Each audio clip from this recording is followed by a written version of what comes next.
insho yozish kerak yo'q. Eshitdim, bilganim. Shaharning ichidagi aholini tishlari haqida ma'lumotlar Birinchi o'rinni respublikada yutdi o'zini yoshini kategoriyasida va ota-onasiga bilasizlar boshqa. Ko'prik bor bular orasida. Judayam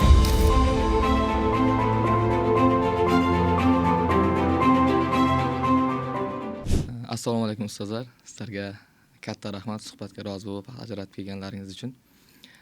Suhbatdan oldin sizlarga men o'z minnatdorchiligimizni bildiramiz ustozlarimiz tomonidan, akademik ilmiy tadqiqot instituti tomonidan, boshqa ustozlar tomonidan, yoshlar tomonidan. Chunki bugun ijtimoiy tarmoqlarda turli xil yoshlarni vaqtini isrof qiladigan qaysidir ma'noda yoki ularni keraksiz kelajakda yoki bir hozirgi vaqtini bir foydali bo'lmagan ishlarga sarflayotgan bir vaqtda sizlar ilmga, ilm yo'lida targ'ib qilayotganlaringiz uchun sizlarga o'z minnatdorchiligimiz. Bu minnatdorchilik meniki emas.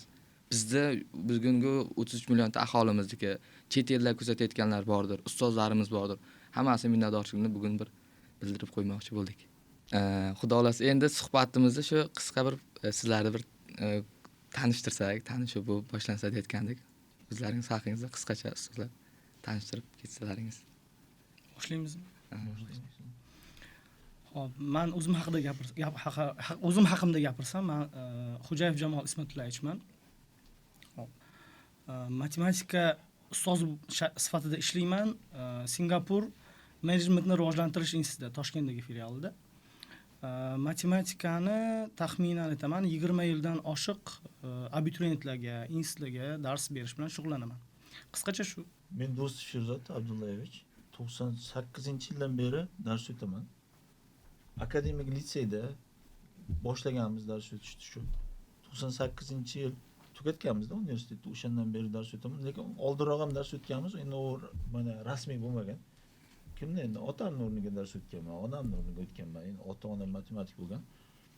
Ular o'quvchilarni o'zlashtirib, salqin dars o'tib praktik man anaga yoshlikdan boshlaganmiz. 98-yil universitetni tugatgandan beri shu yaxshi maktablarda, litseylarda, onda sonda universitetlarda ham dars o'tdik.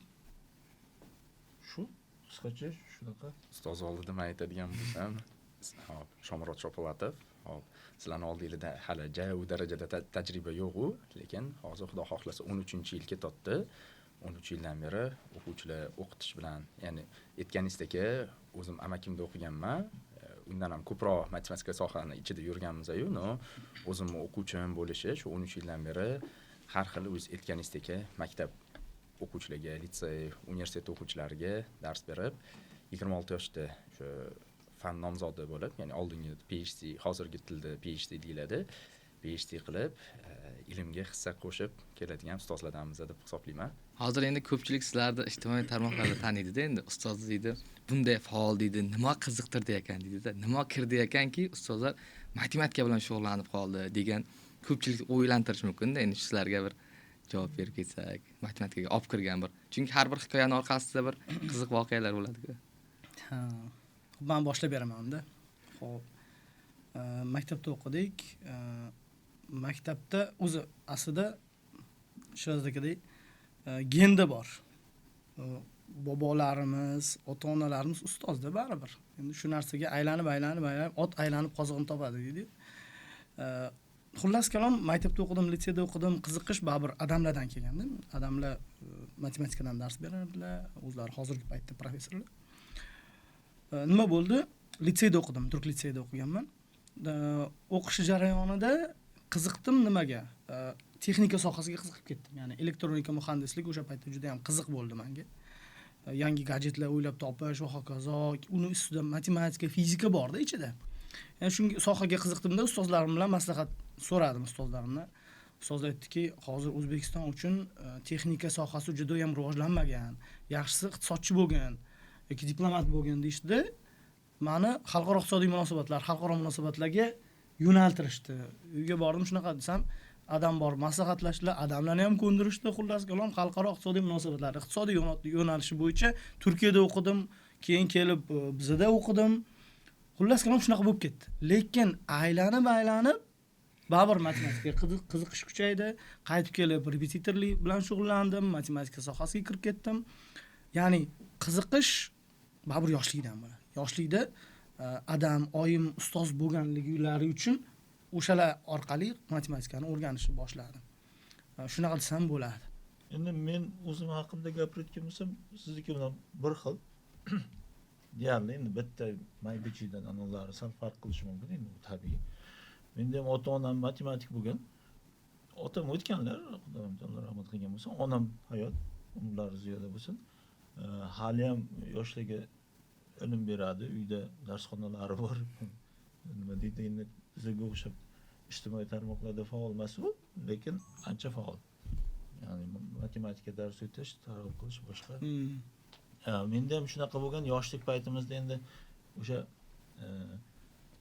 baribir endi nazorat ostida bo'lganmiz, chunki u paytda davr shunaqa bo'lgan, boyagi uncha ilmga bo'lmagan davrlar bo'lganda, endi u hozir aytayotgan bo'lsam, maktabni 93-yil tugatgan bo'lsak, o'sha payt endi ahvol uncha yaxshi emas edi. Professorlar ham masalan chiqib turib boshqa sohasini salpar almashtirib, savdo boshqa qilib, oila tirikchilik qilayotgan payt bo'lgan zamonlarda aytyapman-da. Endi masalan endi toza unaqa og'ir ahvol bo'lmagan, no nisbatan bo'lgan. Shundan keyin otam matematik, fan nomzodi bo'lganda kooperativniy institut edi, o'sha zamonda. Keyin iqtisodiyot va servis instituti bo'ldi.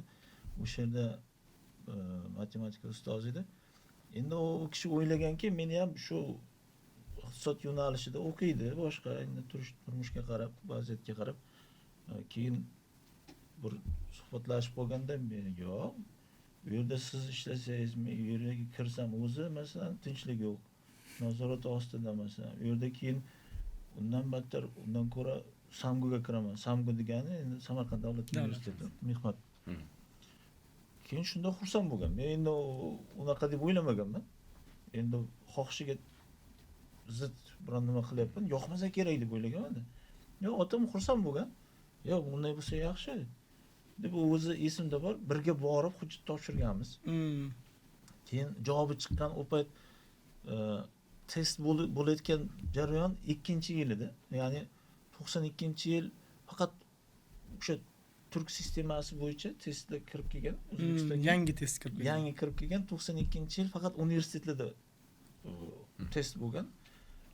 Keyin 93-yil biz kakras kirayotgan paytimiz o'sha hamma joyda yoppasiga mana shu jarayon boshlangan, testlashtirish. Esingizda bormi, Ma'rifat gazetasida chiqardi testlar. Ma'rifat gazetasida Axborotnomadan oldin o'shandan ziyod hech kim boshqa narsa tushmadi. Boshqa narsa tushmadi. Ya'ni o'sha gazetani ishlasangiz bo'ldi, siz Men bu haligi gapimizga moda qaytariladi, takrorlanadi degandek bo'lar ekanda. Ya'ni talabalar 10 ta shablonga o'xshab, endi u paytda resurs ham ko'p bo'lmagan-ku.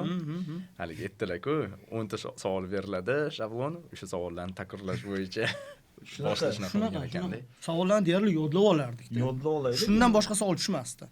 Ham hozirgiday emasda sal farqi bor edi. Masalan, matematikada 48 ta savol bo'lsa, fizika degan masalada umumiy tabiiy fanlar bloki bor edi. Bu yerda fizika, ximiya, biologiya, ya'ni 16 tadan 48 ta bo'ladi.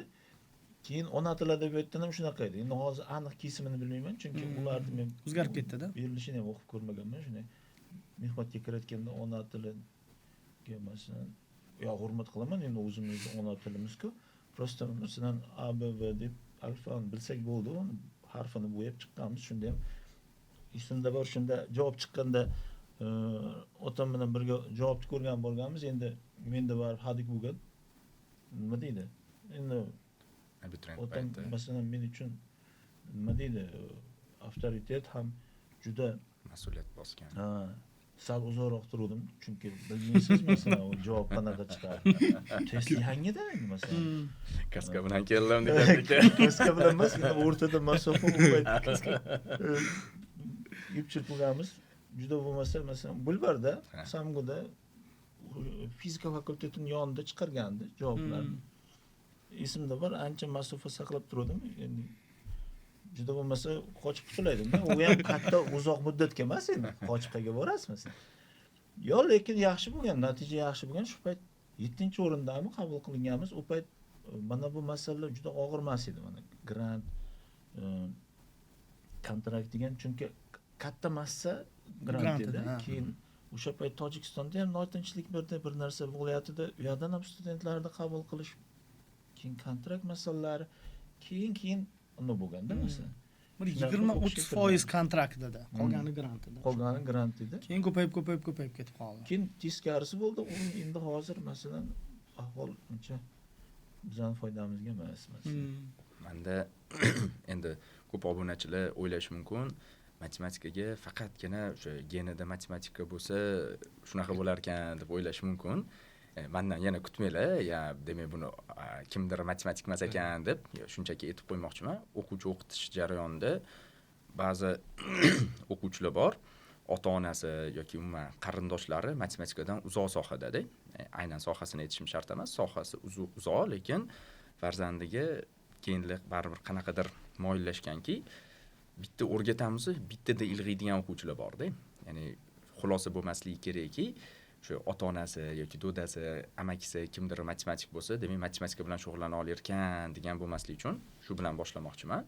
Ya'ni ixtiyoriy insonda matematik qobiliyat bo'ladi. Faqat kimdadir kam, kimdadir ko'p. Endi o'zimni tariximga aytadigan bo'lsam, ko'p holatlar bo'lgan, aytishgandek, shu ikkita holatda esimda. Birinchi holat shu ko'p davra suhbatlarida aytib beraman. 5 yo 6 yoshligim paytimda magazinga kirganmiz. Bu taxminan shu 2001-yil, 2002-yil paytlar haqida gap ketyapti. Magazinga kirdik, do'konga kirgandan keyin narsa sotib olganmiz 100 so'mga. 100 so'mga ko'p narsa sotib olsa bo'ladi. Oyim bilan kirganmiz. Oyim o'sha 100 so'mlik xarid qildik, pakubka qildik, xarid qildik va 100 so'm oyim berdilar. Bo'ldi, hammasi joyida, ya'ni qaytib berish kerak emas. Biz 100 so'mlik narsa oldik, 100 so'm to'lab chiqib ketishimiz kerak. Lekin men oyimga aytganman, imlaganman deydi. Yo'q, nima chiqib ketamiz? Bizga qaytib berish kerak deganman. Aytib berishadi-da. Qaytib berish kerak etsam, oyim ham hayron, do'konchi ham hayron. Bundoq qarabdi. Qanaqasiga biz 100 so'mlik narsa oldik, mana 100 so'm berdik deganda, men endi u paytda kirilchani yaxshi bilmaganman. Bizani hozir banknotalar, kupyuralar 100 so'mlar endi hozirgilardan qarash kerak. Eskilari hammasi kirilchada bo'lardi. O'shanda eslasanglar 100 da kirilchada o'ylab ko'ringlar, U ni 1 0 deb ko'rganman-da, Z ni 3 deb ko'rgan ekanman-da. Ya'ni men 100 ni o'qiy olmaganman kirilchada. 5-6 yoshli bolaning tarixi uni 103 deb ko'rganman. O'sha vaqtda bolacha qiziqish bilanmi, oyim 100 so'mlik narsa oldik deganlarda men ko'zimda 103 turibdi, bu yerda 100. Nimaga bizga 3 so'm bermadi deb o'shanda shustridimi, shunaqa degan ekanman-da. Bu bir turtki, bitta ham turtki bo'lgan. Keyingi turtkilardan shu 6 yoshda maktabga chiqqanman va sakratishgan. 7 yoshligimda 3-sinf bo'lganman-da. O'sha 6 yoshda chiqishda ham savol javob qilganda hammasidan o'tganman. Yiqitish niyati bo'lganmi, har xil narsalar so'ragan, javob bera olmam. Keyin odamlarni rasmini chizgin deb aytishgan. Matematiklar menimcha rasmda zo'rmi-yo'qmi bilmadim. Sizlarda shu odam chizyapman, shu qo'l o'xshamaydi-da, qanot qo'rganman-da, boru. Ya'ni qo'l o'rniga qanot chizib qo'yganman-da. Keyin yo'q, odam chizolmas ekan deb yo'q deyishganda, oyim o'shanda jasorat ko'rsatganlar. Aytganlar, buni amakisi matematik, o'sha, ya'ni men 6 yoshligim paytda bu o'tgan hodisa, Xudo xohlasa bu amakisiga o'xshagan matematik bo'ladi. Sizlar mana o'sha vaqtda, ya'ni bog'chada men tayyorlangan emasgina, maktabga chiqquncha nima savol javoblar bo'lishi mumkin deb, xohlasanglar shu 2-sinf misollaridan beringlar, bemalol ishlab beradi deb aytganlar jasorat bilan. Ular qiziqib so'rab ko'rishgan. Hammasiga javob berganman. Endi aytib berishligi bo'yicha, men balki eslolmasman. Hammasiga javob berganimdan keyin qoyil qolishga, ha bo'ldi, qo'l o'rniga mayli qanot chizgan bo'lsa ham matematika zo'r ekan deb ruxsat berishgan. Shu shunaqa kichkina holatlar turtki bo'lib, menimcha hayot yo'lim уже matematikaga bog'lanib ketib, shunaqa bo'lgan menimcha. Shukr qilaman shu sohaga kirib shunaqa kichkina holatlar turtki bo'lib, asosiysi shu ota-onamni vaqtida iqtidor qaysi sohada borligini aniqlab, to'g'ri yo'naltira olishganligida deb o'ylayman. Shunday. Demak, hozir turli xil 3 kishida ham boyagi qarindoshlar bo'lgan ekan matematikada. Ya'ni qarindoshlar bo'lgan, turtki bo'lgan, sabab bo'lib ustozlar, ota-ona bo'lganda. Siz boya aytgan misolga men misol bo'laman ekan. Bizda hech kim yo'q bo'lgan. O'sha 2-sinfligimizda ham uydagilarimiz olib kirib ketgan ekanmizda. Ya'ni siz aytgan misolga men misol bo'lar ekanman. O'shani o'ylab turdim hozir suhbatimni shu misol bilan boshlasam-da, hamma baribir genda bor ekan. O'sha nima bu misoldan boshladi degan nima bo'ldi, isboti bilan bo'ldi gapimiz. Shunday. Masalan, endi sal og'irroq savol. Insoniyat taraqqiyoti bo'ladi, har bir nuqtada keladi, bir bosqich ko'tariladi, zina ko'tariladi va o'sha zinada qaysidir ixtirolar, kashfiyotlar sabab bo'ladi. Va o'sha ixtiro, kashfiyotlar masalan bug' mashinalari bo'lsin, keyin kompyuterlar chiqdi. Undan keyin telefonlar, mana sensor boshqalar. Bugungi kunda qaysidir ma'noda sun'iy intellekt deyapmiz. Undan keyin kvant mexanikasi deydi, DNA computing deydi. Shu sohalar bor. Va ularning hammasi xohlaymizmi fundamental fan sifatida matematika turadi, fizika bo'lsin, asosiy matematika turadi. Va buni butun xalqaro maydonda biladi. Muhimligini va shunga yarasha unga munosabatda bo'ladi. Bugun bizda buni na bilamiz, umumiy ma'noda aytayapman-da, na bunga e'tibor qaratib holatlar juda sust. Bunga qanday qilsakki, xalqaro maydondagi e'tirof etilayotgan matematikaga nisbatan munosabatni biz O'zbekistonda auditoriyasiga olib tushsak-da, bizning xalqimiz, bizning 30 hamma o'zbekistonliklar tushunsin qanchalik ahamiyatga molik ekanligini. Fan oddiy fan emas, qo'shiq ayirish emas, ya'ni shunchalik taraqqiyotni burilish yasaydigan fan sifatida demoqchiman. Mani fikrim o'zi siz aytgandek, insoniyat bosqichma-bosqich rivojlanish jarayonida ular qanaqadir ham masalalarni hal qiladi, bitta bosqich ko'tariladi. Texnika bo'lsin, kompyuter sohasi bo'lsin, sun'iy intellekt bo'lsin, sekin-sekin ko'tarilib boraveradi u sohalar. Bu sohalarning ko'tarilishida nimadir poydevor sifatida xizmat qiladi. Bu poydevor o'zi aslida matematika, fizika, ximiya, kompyuter texnologiyalari, ya'ni informatsion texnologiyalar, informatika va hokazo, ma'lumotlardan bazasi deymiz, o'shanaqa sohalar rivojlanib boradi. Oliylik, oddiy telefonimiz ham juda ham rivojlanib ketyapti. Hozirgi kunda sun'iy intellekt ishlatilyapti. Shu telefonni ishlatish uchun ham matematika bazasi kerak. Ya'ni bolalar faqat ishlatishni biladi, uni ham oxirigacha emas. Ya'ni biza bilamiz, uni ham oxirigacha emasdi. Endi hozirgi kunda mana oldin fan rivojlangani, bizani bobolarimiz rivojlantirgan bo'lsa, hozirgi kunda bizdan sal chekkaga chiqdi deyishimiz mumkinmi? Xuddi shunday. Biz foydalanuvchi bo'lib qoldik-da. Biz foydalanuvchi sifatida darajasiga tushdik-da. Foydalanuvchi emas, biz yaratuvchi darajasiga chiqishimiz kerak. Ya'ni telefonlarni yaratayotgan, sun'iy intellektlarni yaratayotgan. Hozirgi paytda bizani o'quvchilarimiz yoki o'zbekistonlik bolalar qiziqmayapti emas, qiziqyapti. Bu yerda tayyorlanishyapti. Men o'zim aytaman, sun'iy intellekt bo'yicha o'qiyman deb Angliyaning top 100 talik universitetiga kirmoqchi bitta talaba. O'sha matematikadan tayyorlanib yotibdi. U maqsadi Angliyada, ya'ni rivojlangan davlatlarda borib o'qib kelish. Shunday. Endi nasib qilsin Xudo xolasa deyman.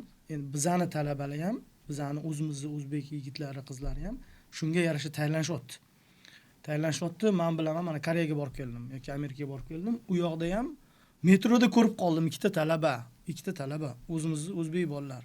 O'zbekcha gaplashayotgan. To'xtanglar, yaxshimisizlar? Bolalar nima qilyapti? Ham o'qiydi, ham ishlaydi. Qayerda ishlaysizlar desam, aytishnik ekan ikkalasi ham. Aytadiki, biz sun'iy intellekt bo'yicha dasturlash ustida ishlayapmiz. Stomatologiyani sun'iy intellekt bo'yicha ustida ishlayapmiz deydi. Nima u desam, u juda ham ko'p shaharning ichidagi aholini tishlari haqida ma'lumotlar bazasini yig'ar ekan. Ma'lumotlar bazasini yig'ar ekanda, qaysi rayonda qanaqa kasalliklar bor? Aynan shu tish bo'yicha. Tish qanaqa bo'lishi kerak, qanaqa tuzilishi bo'lishi kerak, nimalar yesa, nima qaysinga sabab bo'ladi, to'liq tahlil qilar ekan uni. Keyin dastur ishlab chiqar ekanda, xuddi shu dasturni boshqa shaharga sotar ekan. Deylik, Mirzo Ulug'bek tumani, mana shuni ishlatinglar, ma'lumotlar bazasi bo'ladi. Shuning natijasida shu rayonda shu tish bo'yicha qanaqa kasalliklar bor va hokazo. Ya'ni bu aytmoqchimanki, shu rivojlanishda bizani ham, o'zbek yigit qizlarini ham o'rni bor. Sekin-sekin rivojlanib boradi. Ular qayerga boradi? Oxirida baribir o'zimiz yurtimizga keladi, shunaqa kompaniyalar tuzishga harakat qiladi. Nasib qilsin. Ya'ni biz qolib ketamiz emas. Hozirgi paytdagi dunyo bitta qishloqdek bo'lib qoldi-da. Shunday. Xohlagan Koreyaga boramiz deysiz, ertaga o'qib kelaverasiz, yo'qda 1 yil, 2 yil, 3 yil, 4 yil. Yoki Angliyaga borasiz, hokazo. Natijada baribir o'zimiz yigit qizlar o'qiyapti-ku, shu Amerikada, Angliyada kelib, Xudo xolasa nasib qilsin, o'zimizda ham shunaqa kompaniyalar ochiladi. IT rivojlanayotgani bekorga emas deb o'ylayman. Ya'ni biz ham uni ichidamiz, chiqib ketmayapmiz. Ba'zi bir sohalar bor, to'g'ri, ba'zi bir aholi bor, bilmayman, tushunmayman. Ular endi bitta tarafini ko'rdik, ikkinchi tarafi ular o'qimasa ham bo'ladi degan fikrga tayanadi-da. O'qimasa ham bo'ladi. O'qimasa ham kuni o'tadi-ku. O'qimasa ham mana mobilograf bo'lib ishlayapti-ku. Deyapti-da. Mobilograf bo'lib ishlayapti va hokazo. Endi mobilograf bo'lishi ham baribir ilmi kerak-da. Uni tagida ko'p narsa bor. Uni chuqur o'rganganda baribir tabiiy fanlar, aniq fanlarga olib taqalish kerak. Boyagi ni ham o'rgandik-ku. O'sha nima deydi? Auditoriyani yig'ish, varonka deydi. Varonkani necha foiz, nechta odam yig'sangiz, necha foizi sizga qo'shiladi, necha foizi Telegram gruppaga o'tadi, necha foiziga ana hammasi matematika ekanda. Shu narsani o'zi shuni tushunish kerak-da. Biznes analitika deydi. Hammasi borib, baribir matematika taqaladi. Lekin bir xil aholini ba'zi bir qatlamlari borki, ular hali bilim kerakligini tushunib yetishmayapti-da. Shu gapingizga qo'shimcha qilaman. Ko'pchilik matematika nimaga kerak deydi. Misol uchun hisob kitobni bilsang bo'ldi, bozorda pulni hisoblasang. Kalkulyatorım bor-ku deydi. Hisoblash. Kalkulyatorım bor-ku deydi, mana deydi. ChatGPTga yozaman bo'ldi, o'zi masalamni hal qilib beradi. Unaqa endi bu muammolar ko'pda. Misol uchun birinchidan o'qib kim bo'larding deb aytadi-yu. Ular natijani ko'rmaganda. Misol uchun mana endi misol uchun yutsa, misol uchun qaysidir universitetga kiryapti yoki ota-onasiga mashina sovg'a qilib beryapti va misol uchun kitobxon bir tanlovlar ham bo'ldi-ku, bir necha yil oldin boshlandi-yu. Kitobni o'sha birinchi o'rinda respublikada yutdi o'zini yoshini kategoriyasida va ota-onasiga mashina sovg'a qilib berdi. Mayli, nechidir 100 ming ichida bitta bo'lsa ham, o'shani ketidan juda ko'p odam o'sha qo'liga kitob olib hattobi, ya'ni bir 4 bet, 5 bet yoki bitta kitob tugatadigan darajaga chiqdi. Ya'ni insonlarga birinchi bo'lib ko'rsatish kerak. Sen mana yana bir kuni mana sinus kosinussiz o'tdi deganlarga mana sinus kosinussizda o'tishi mumkin, lekin shu o'zing sohangda yaxshi mutaxassis bo'laman desang, ilmni o'rganishing kerak oxirigacha. Bu faqatgina sinus kosinusni unutib olishing mumkin, lekin uni mana masala qo'yildi, oxirigacha yetkazishi o'sha sabri jilovlaydi yoki mantiqiy fikrlashi bor. Misol uchun biznes sohasida ham misol uchun masala qo'yiladi, qilmayman desa orqaga qarab ketadi. Mana masala qo'yildi, bam u hal qilish kerak-da. Uni xuddi shunaqa mana muammo bor, uni ya'ni matematika misollar ishlab shu sabr jilovlanadi-da, misol uchun jilovlanadi va nimadir muammo qo'ysa, bo'ldi deb tashab ketmaydi, o'ylaydi, to'xta, bu uchun nima qilish kerak? Mobilografiyada ham misol uchun kurs sotib olishim kerak. Nech pul turadi? $300. Bittada $300 yo'q misol uchun, ustozga yozadi, ustoz, men pulim yo'q misol uchun, lekin o'qimoqchiman. Rassrochka variantimi yoki nimadirmi yoki keyin 1-2 oy tekinga ishlab beraman. Ya'ni mana shuni kritiskiy mishleniya deydi. Tanqidiy fikrlasa o'tirish mumkin-da. $300 kursimga pulim yo'q. Bo'ldi. Hayotdan nolib, ota-onam qilib bermadi deb yurish mumkin. Lekin masala bor, masalani hal qilish mumkin. Ya'ni, xo'p, men hozir o'qiy, keyin misol uchun pulim yo'q, pulni mayli 1-2 oydan keyin to'lab beray. Sekin rivojlanadi-da. Haligi masala bo'yicha zamonlar ham talab qilganda, misol uchun o'sha integrallar ham kelib chiqishi o'zi optimizatsiya masalalari boshqalar talab qilingan. Hozirgi davrda texnika davri deydi, 21-asrda bu yaxshi bir tarafdan. Ya'ni misol uchun oldin misol uchun ayollar, ya'ni spirgilada misol uchun bo'lsa, to'g'ri, hozir ham spirgil ishlatiladi, no misol uchun domlarda yoki ichkari joylarda pilososlar, misol chang yutgichlar ishlatiladi, kir yuvish mashinalari, ya'ni insonlar sekin dangasalashib boryapti. Ya'ni biznes tarafdan odam zo'r o'ylaydi. Misol uchun kimlardir nolisa zo'r, bu yerda dastavkani yo'liga qo'yaman, misol uchun ovqatda. Oxirgi necha yilda rivojlanib ketdi. Dastavkani o'zi ham bo'lsa polniy matematikaga bog'liq u. Ya'ni bir tarafdan ya'ni ko'p sharoitlar, yengilliklar, imkoniyatlar bordi, odamlar sal dangasalashishni boshladi. Lekin buni yaxshi tarafi bor. Agar siz shu 10 ming soat qoidasimi, boshqami, agar siz o'ysiz ustingizda ishlasangiz, boshqalardan ko'ra top 1% ekspert bo'lishingizga osonroq bo'ladi. Oddiy o'sha 10 asr, 12 asr oldingi holatlarni tasavvur qilaylik va 15-6-7 asr Alisher Navoiy paytimi yoki Beruniy paytlari topga chiqish uchun ular nechta tilni bilishgan, necha yoshda 12 yoshgacha Qur'onni yod olishgan misol uchun, boshqa qomusiy olim deyiladi. Ya'ni u paytda zo'r bo'lish uchun juda ko'p mehnat qilinganda. Hozir shuncha sharoit borligida ozgina sabr qilib, o'sha ya'ni matematika buni sabrga o'rgatadi desak bo'ladi-da. Mana muammo bor, plan A bor, plan B bor. Programmistlar, dasturchilarni bilsanglar, misollar bunaqasiga ishlamaydi. Orqadan keladi. Ya'ni labirintli bo'ladi, misol uchun nima derdi? Misol uchun sichqon, bu yerda sir bor, sirni ko'pchilik bunaqasiga ishlaydi. Programmistlar anaqa bor, sir bor, u yoqdan qanaqasi yetib olish mumkin, keyin sichqonga boradigan yo'lni bitta qilib yuborishadi. Xuddi shunaqa, mana men nima ko'ryapman? Hop, 5 oyda o'sha mobilografiyani zo'r o'rganishim kerak, yo infobiznesda shu prodyuser bo'lishim kerak. Hop, 5 oydan keyin shunaqa ko'ryapman. U uchun nima qilish kerak? Menimcha kursda o'qish kerak. Bu uchun nima? Menimcha pul bo'lish kerak. Buni qayerdan olaman? Variantli qilib chiqadi-da, orqadan keldi, shunaqasiga harakat qilsa bo'ladi. Menimcha bu bitta bundoq qilsa hal bo'lmaydi-da. Hammasi bir-biriga bog'liq. Eng asosiysi menimcha mana bu joyda. Shu fikrlashini to'g'rilasa, ya'ni u uchun ko'p ham ko'rish kerak-da. Ya'ni bizda matematikaga kirib kelishimiz osonroq bo'lgan nimaga? Chunki atrofimizda muhit bo'lganda. Pulni hisoblashni bilsang bo'ldi, nima kerak matematika? Nima qilasan sinus kosinus? Maktabga ham borma, tezroq qancha bozorga chiqsang yoki tezroq naq qilsang, shuncha yaxshiroq bo'ladi, tezroq o'rganasan, tezroq hunar bo'lasan. Hunarni ham qilish kerak, lekin matematikada o'sha misollarni ishlab, sabr qilib oxiriga yetkazishi o'sha qobiliyati. Biz ko'zimiz bilan ko'ra olmaymiz-da bu qobiliyatni. Misol uchun kimdir trenajyorniy zalga chiqib, misol uchun 200 kiloni, 100 kiloni, 150 kiloni ko'tarsa ko'ramiz-da. Lekin bu misol ishlab, sabot bilan, qunt bilan qilishi bizga ko'rinmaydi. Shuning uchun nimaga kerak deydi. Lekin o'tirib, qunt qilib, bitta misolni oxirigacha yetkazdi, ikkinchisini yetkazdi, uchinchisini bitta mavzuni tugatdi, ikkinchi butun matematikani tugatdi. Orqasida o'sha qunt qoldi. Mana hozir men degan zo'r biznesmenlar ham misol uchun ko'pi bilaman, endi reklama nimadir bo'lib qolmaslik uchun matfakka bitirib chiqqanda. U misol uchun integrallarni ishlatmas hozir. Misol uchun endi korzinkani ham misol uchun Zafar aka Hoshimov matfakka bitirganlar-da misol uchun. Misol uchun integrallarni hisoblamaslar korzinkada, lekin o'sha fikrlashi hozir biznes qilishda menimcha juda yordam beradi, qo'l keladi deb o'ylayman-da. Assalomu alaykum qadrli ilm ixlosmandlari.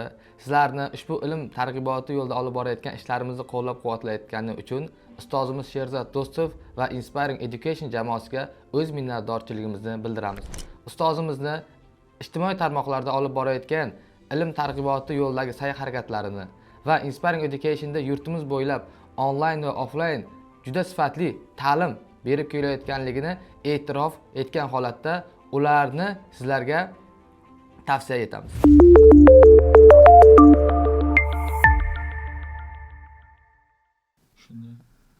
Matematik tafakkurda aytmoqchisizda? Albatta, bu nechidirdan bittasi. Ko'pchilik mana ko'ra oladigan narsasi menimcha tafakkur. Endi matematika bu shu fikrlash uchun boyagi tizimlashgan gimnastika deydimi yo bir mexanizmda, masalan, shuni rivojlantirish uchun xolosda boshqa. Endi amaliy fanlarga tatbiqi, hayot uchun boshqa u keyingi masala, lekin odamlar shundayki, masalan, bu qayerda kerak, nima uchun kerak, unga qisqa muddatda kerak, siz uni tushuntirishingiz kerakki, shu matematikani foydasi mana shunday, seni mana bu hayotingdagi mana bu joylarni yengillashtirib beradi. Boshqa matematikaning vazifasi u emas-da, aslida u emas. Endi unga masalan boya aytganingizdek potrебитель odamga masalan unga shu kerak masalan. Shu kerak, ha. Uni siz masalan uni matematika bilan shug'ullanish, boya aytdingiz-ki, trenajyorniy zalga borsa, jismoniy mashqda masalan men uni bilaman, chunki o'zim ham sal shug'ullanganman endi yoshlikda. U Kuchli matematika. zo'riqish bo'ladi, boshqa bo'ladi, mushaklar og'riydi masalan. Nafsingizga yoqmaydi, lekin masalan og'ir narsani nima uchun ko'taryapsiz, nima kerak masalan? Mashq qilyapsiz masalan. Shuning uchun kuchli matematik bo'lganlar-da. Lekin matematika bilan ishlasangiz, unaqa zo'riqish yo'q-ku aslida. Lekin shunda ham lekin mushaklar boshqarish osonda odamga. Masalan, Xudoim to'la shunday aniq qildi endi. Barmoqlarimni bunday qilsam, qimirlaydi, mushaklarga impuls beradi, qisqaradi, boshqa jarayonlar ketadi masalan u yerda. qanaqadir fizический jarayonlar masalan yoki ximический bir narsalar raspat Sezasiz. bo'ladi, boshqa bo'ladi, o'zlashtiriladi, energiya ishlab chiqiladi, u impuls beradi, kim nima bo'ladi. Lekin matematika bilan shug'ullansangiz, unaqa katta jarayon bo'lmasligi mumkin, aslida bo'ladi. Lekin u hech qanaqa unaqa og'riq bermaydi-ku. Nima uchun odamlarga nafsiga masalan matematika bilan shug'ullanish og'ir tuyuladi, yoqmaydi masalan. O'sha tomonni qarash kerak. U boya iste'molchida hozirgi anodi ham yengillashib ketyapti-da endi. O'sha ham masalan minus bo'lishi mumkin. Balki uni hozir mana o'quvchilar hammasi qanday desam, planshet o'quvchi bo'ldi-da. Ya'ni nima qiladi? Masala qo'yiladi. U masala ham masala emas-da. Uni javobi ham ABC tamom. Masalanda undan qanday manfaat bor? Qaraydi. Yo, u ham yaxshidir balkim, lekin u hamma jarayon, o'qish jarayonini unaqa qilib bo'lmaydi-da. To'g'ri. Men testga qarshi chiqib yo bir narsa emas, men unaqa kuchim ham yetmaydi. Masalan, vazir o'rinbosari ham emasman, tim bo'lim vazir emasman. Aytmoqchi bo'lganim shunaqa qildiki, потребительский qildi-da, ta'limni ham. Masalan, borasiz, sizga oldingida masalan bor saqlanib qolgan o'sha xorijiy sistemalarda ham insho bosiladi. Insho. Hech kim aytmaydiki, insho yozish kimga kerak? Eshitding, bilganingni yozding. Nima kerak? Lekin matematika nima kerak deydi. Masalanda, yo qarshi emasman, mayli aytaversin. Unga balkim kerak emasdir masalan. Endi mahluqotlar hammasi turli xil. Hammasi odamlar ham endi har xil endi masalan, kimga kerak emas. Kimlar otasi masalan sharoitda qilgan, otasi vaqtida o'qigan, boyagina bor edi-ku, kuchli avloddan keyin qandayda gapmi? Agar farzandlaringizga hamma narsani tayyor qilib beradigan bo'lsanglar, har doim tayyor qilib bersanglar, nevaranglar tilanchilik qiladi. mana Shunga o'xshab. shunday bo'lyapti-da endi. Shunaqa bo'ladi. O'sha sochinение deydi, mana insho. Hozir insho yozayotgan odam Kammi? diktant yozayotgan ham masalan uni nechta xato qiladi masalan. Endi matematikada testdan nariyoqqa boya aytdik-ku, buni to'rt burchak chizib, buni nechta burchagi bor degan savollar qo'yapti masalan. Uni ham bunaqa o'qib cho'zib so'ramaydi. A 4 ta, B 5 ta deb yozib qo'yapti masalan. Test ishlayapsiz. Потребительский hamma narsa. Sistema, ta'lim sistemasi ham shunaqa. Kimnidir manfaatlari bor. Hozir masalan siyosatga aralashib ketmayapmanmi o'zi? Ertaga hech kim nima demaydi. Yo, demasa kerak. Mavzuda ko'ramiz dedi. Agar yashasaydigan gap bor. Ha. Chunki hozir berilib ketsak keyin boyagi matematika odam anoda kasbimizdan kelib chiqib Tahlil qilaverasiz. tahlil qilaveramiz, lekin birovlarga hech qanday g'araz joyimiz yoki bir anov joyimiz yo'q. Hech kimga hech nima demoqchi emasmiz. Prosta fikrimiz. Odam doktorlar ham, tabiblar ham ukol qilganda og'riydi-yu, misol uchun venadan yoki har xil joydan ukol qilsa og'riydi-yu. Xuddi shunaqa matematika umuman bitta matematika emas, ixtiyoriy yangi ilm olish inson nimaga xohlamaydi? Chunki yangi ilm olsa, men o'quvchilarimga aytaman, nima charchading, nima xohlamayapsan? Chunki miyangga ukol qilayotgandek bo'lamiz-da. Chunki misol uchun ukol qilsa og'riydi-ku, venani teshadi, boshqa qiladi. Xuddi shunaqa yangi ixtiyoriy bilim, matematika bo'lish shart emas, yangi bilim deyildimi, miyada u oldin bo'lmagan, u olish kerak, demak miyaga ukol qilyapmiz. U og'riqli bo'lishi tabiiy. Faqat Tor ma'nodagi bir jismga qarochi kattaroq bitta bilim, endi bilim kichkina bo'lmaydi. U kirib olib, qo'shimdan qilib joylar yirtiladi. Endi u anoda qarasangizda nima deydi? Tushunarli bo'lish uchun. Конечно, odamga yoqmaydi. Ya'ni bitta matematika emas, ixtiyoriy ilmda og'riq bo'lmasdan bo'lmaydi. Miyaga chunki zarba bo'ladi. Qancha ma'lumot bor, uni siqib kirg'izish kerak. Ixtiyoriy ilmda o'sha kasb bo'ladimi, boshqa bo'ladimi, ixtiyoriyda og'riqli bo'ladi. Haligi masalada ham, misol uchun, oxirgi tendensiyada mana prodyuser, mobilograf bular talab bor, taklif berishyapti-da. Ikkinchi tarafdan o'sha bir endi sizlar menimcha bu sohada tajribalar ko'proq, misol uchun insonlar mana ilm qilishi yoki mana oddiygina magistraturani bitirishi yoki o'sha fan nomzodi bo'lishi, doktor nauk bo'lishi davomini ko'rolmaydi ko'p insonlar. Oldin menimcha o'ylayman, nechadir yil oldin, keyincha, bo'ldim, bitta diplom ko'paydimi deydi. Ya'ni oldin menimcha nechadir yil oldin o'sha fan nomzodi bo'lsa, yaxshi stipendiya berilgan yoki qiz kulgili bo'lsa ham aytaman, misol uchun, endi men u davrlarda yashamaganman, kinolar ko'rganman yoki eshitganman. Fan nomzodi bo'lsa, kandidatskiyni himoya qilibdi desa va sovchiligiga borsa, bo'ldi, уже masala hal bo'lgan. Ya'ni o'sha nechadir yil oldin, misol uchun, shunaqa bo'lgan. Ya'ni mana kandidatskiy qildi, bo'ldi, u geroyda, xuddi boshqalar uchun geroy. Ya'ni u vaqtda misol uchun stipendiya yaxshi berilgan, sharoit bo'lgan yoki boshqalarning oldida obro'si, statusi deymiz, obro'si ana yoshlarning tilida plus 1000 euro deydi-yu, shunaqa plus 1000 euro bilan yurganda, shuning uchun ko'pchilik fan nomzodligini qilgan.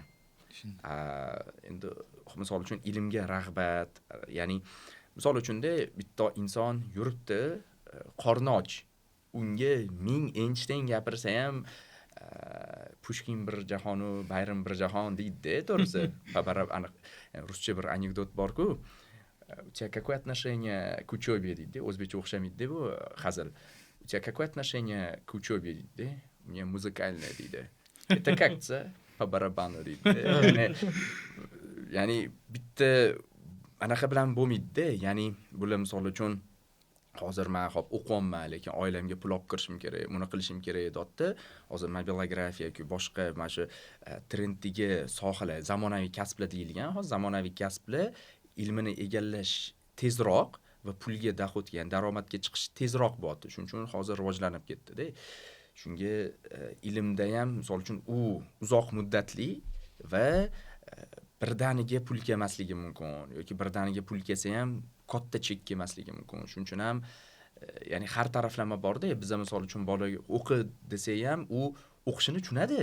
Qanaqa o'qish kerakligini tushunmaydi yoki unga qanaqa o'qish kerakligini tushuntirishimiz kerak. Keyin misol uchun o'sha biznes har xil anaqalarga olib borish kerak misol uchun, misol uchun korzinkadagi oddiy aytaman, misol uchun mana bu chek uradigan korzinka bo'lish shart emas. Misol uchun ixtiyoriy magazinda chek uradigan bor-ku, skanerlaydigan. O'shaning tagida ham hammasi matematika bo'lib yotibdi. Misol uchun oddiy algebrik ifodalar A, B, C, D, ya'ni hammasini bazasi bor. Magazinda, do'konda 100 ta mahsulot bor.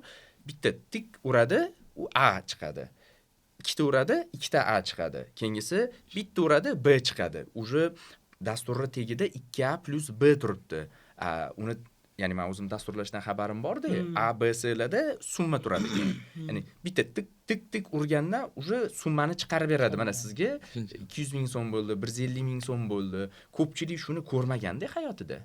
Shuni agar mana master klasslarni olib borilsa, menimcha, ya'ni mana buni programmistlargami bilmadim, o'shani ko'zi bilan ko'rsa, 7-sinfda matematikada nima bo'ldi? Nima qilyapti harflar matematikada degan savollar kamroq bo'ladi-da.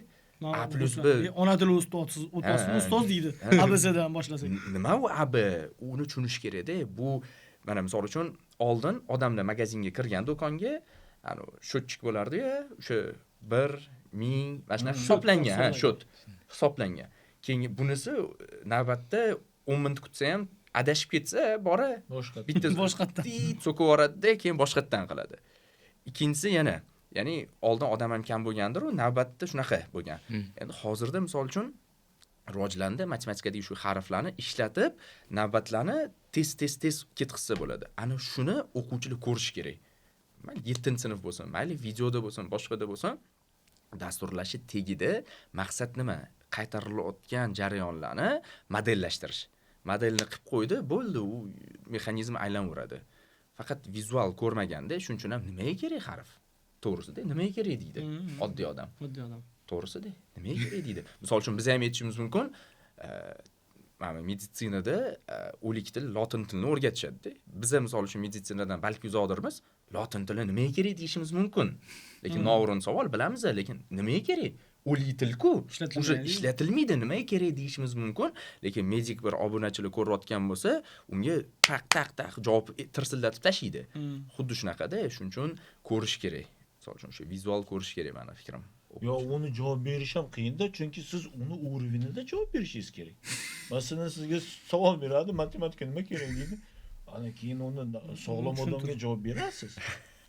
Bu odamga qanday javob berasiz? Endi o'sha hozir mana haligi bir subyektiv anaqasida chiquvdi, o'sha ustozlar zamonga ham moslashyapti-da. O'sha menimcha ya'ni mana bir necha yillik tajribali ustozlar 20 yil oldingi yoki 15 yil oldingi o'quvchilarga misol uchun 3 ta kitobni ishlatdinglar-da, u yana bormi derdi-da. Hozir o'quvchilarga bitta kitobni tugatsanglar, mana shuni tugatsam bo'ldimi deydi-da. Ikkinchi kitob chang bosib yotadi-da, misol uchun. Menimcha shu zamonga moslashish emas, balki shu o'quvchilarning intellektiga mos, o'sha aytganimdek, hozir alfa avlod, beta avlodlarga menimcha ko'proq vizual ko'rsatish kerak. O'sha Instagramda nimaga vizual ko'radi? Qisqa bo'lgani uchun ham o'sha populyarniy nimaga? Menimcha shu vizualni ko'rsatish kerak, menimcha ko'proq.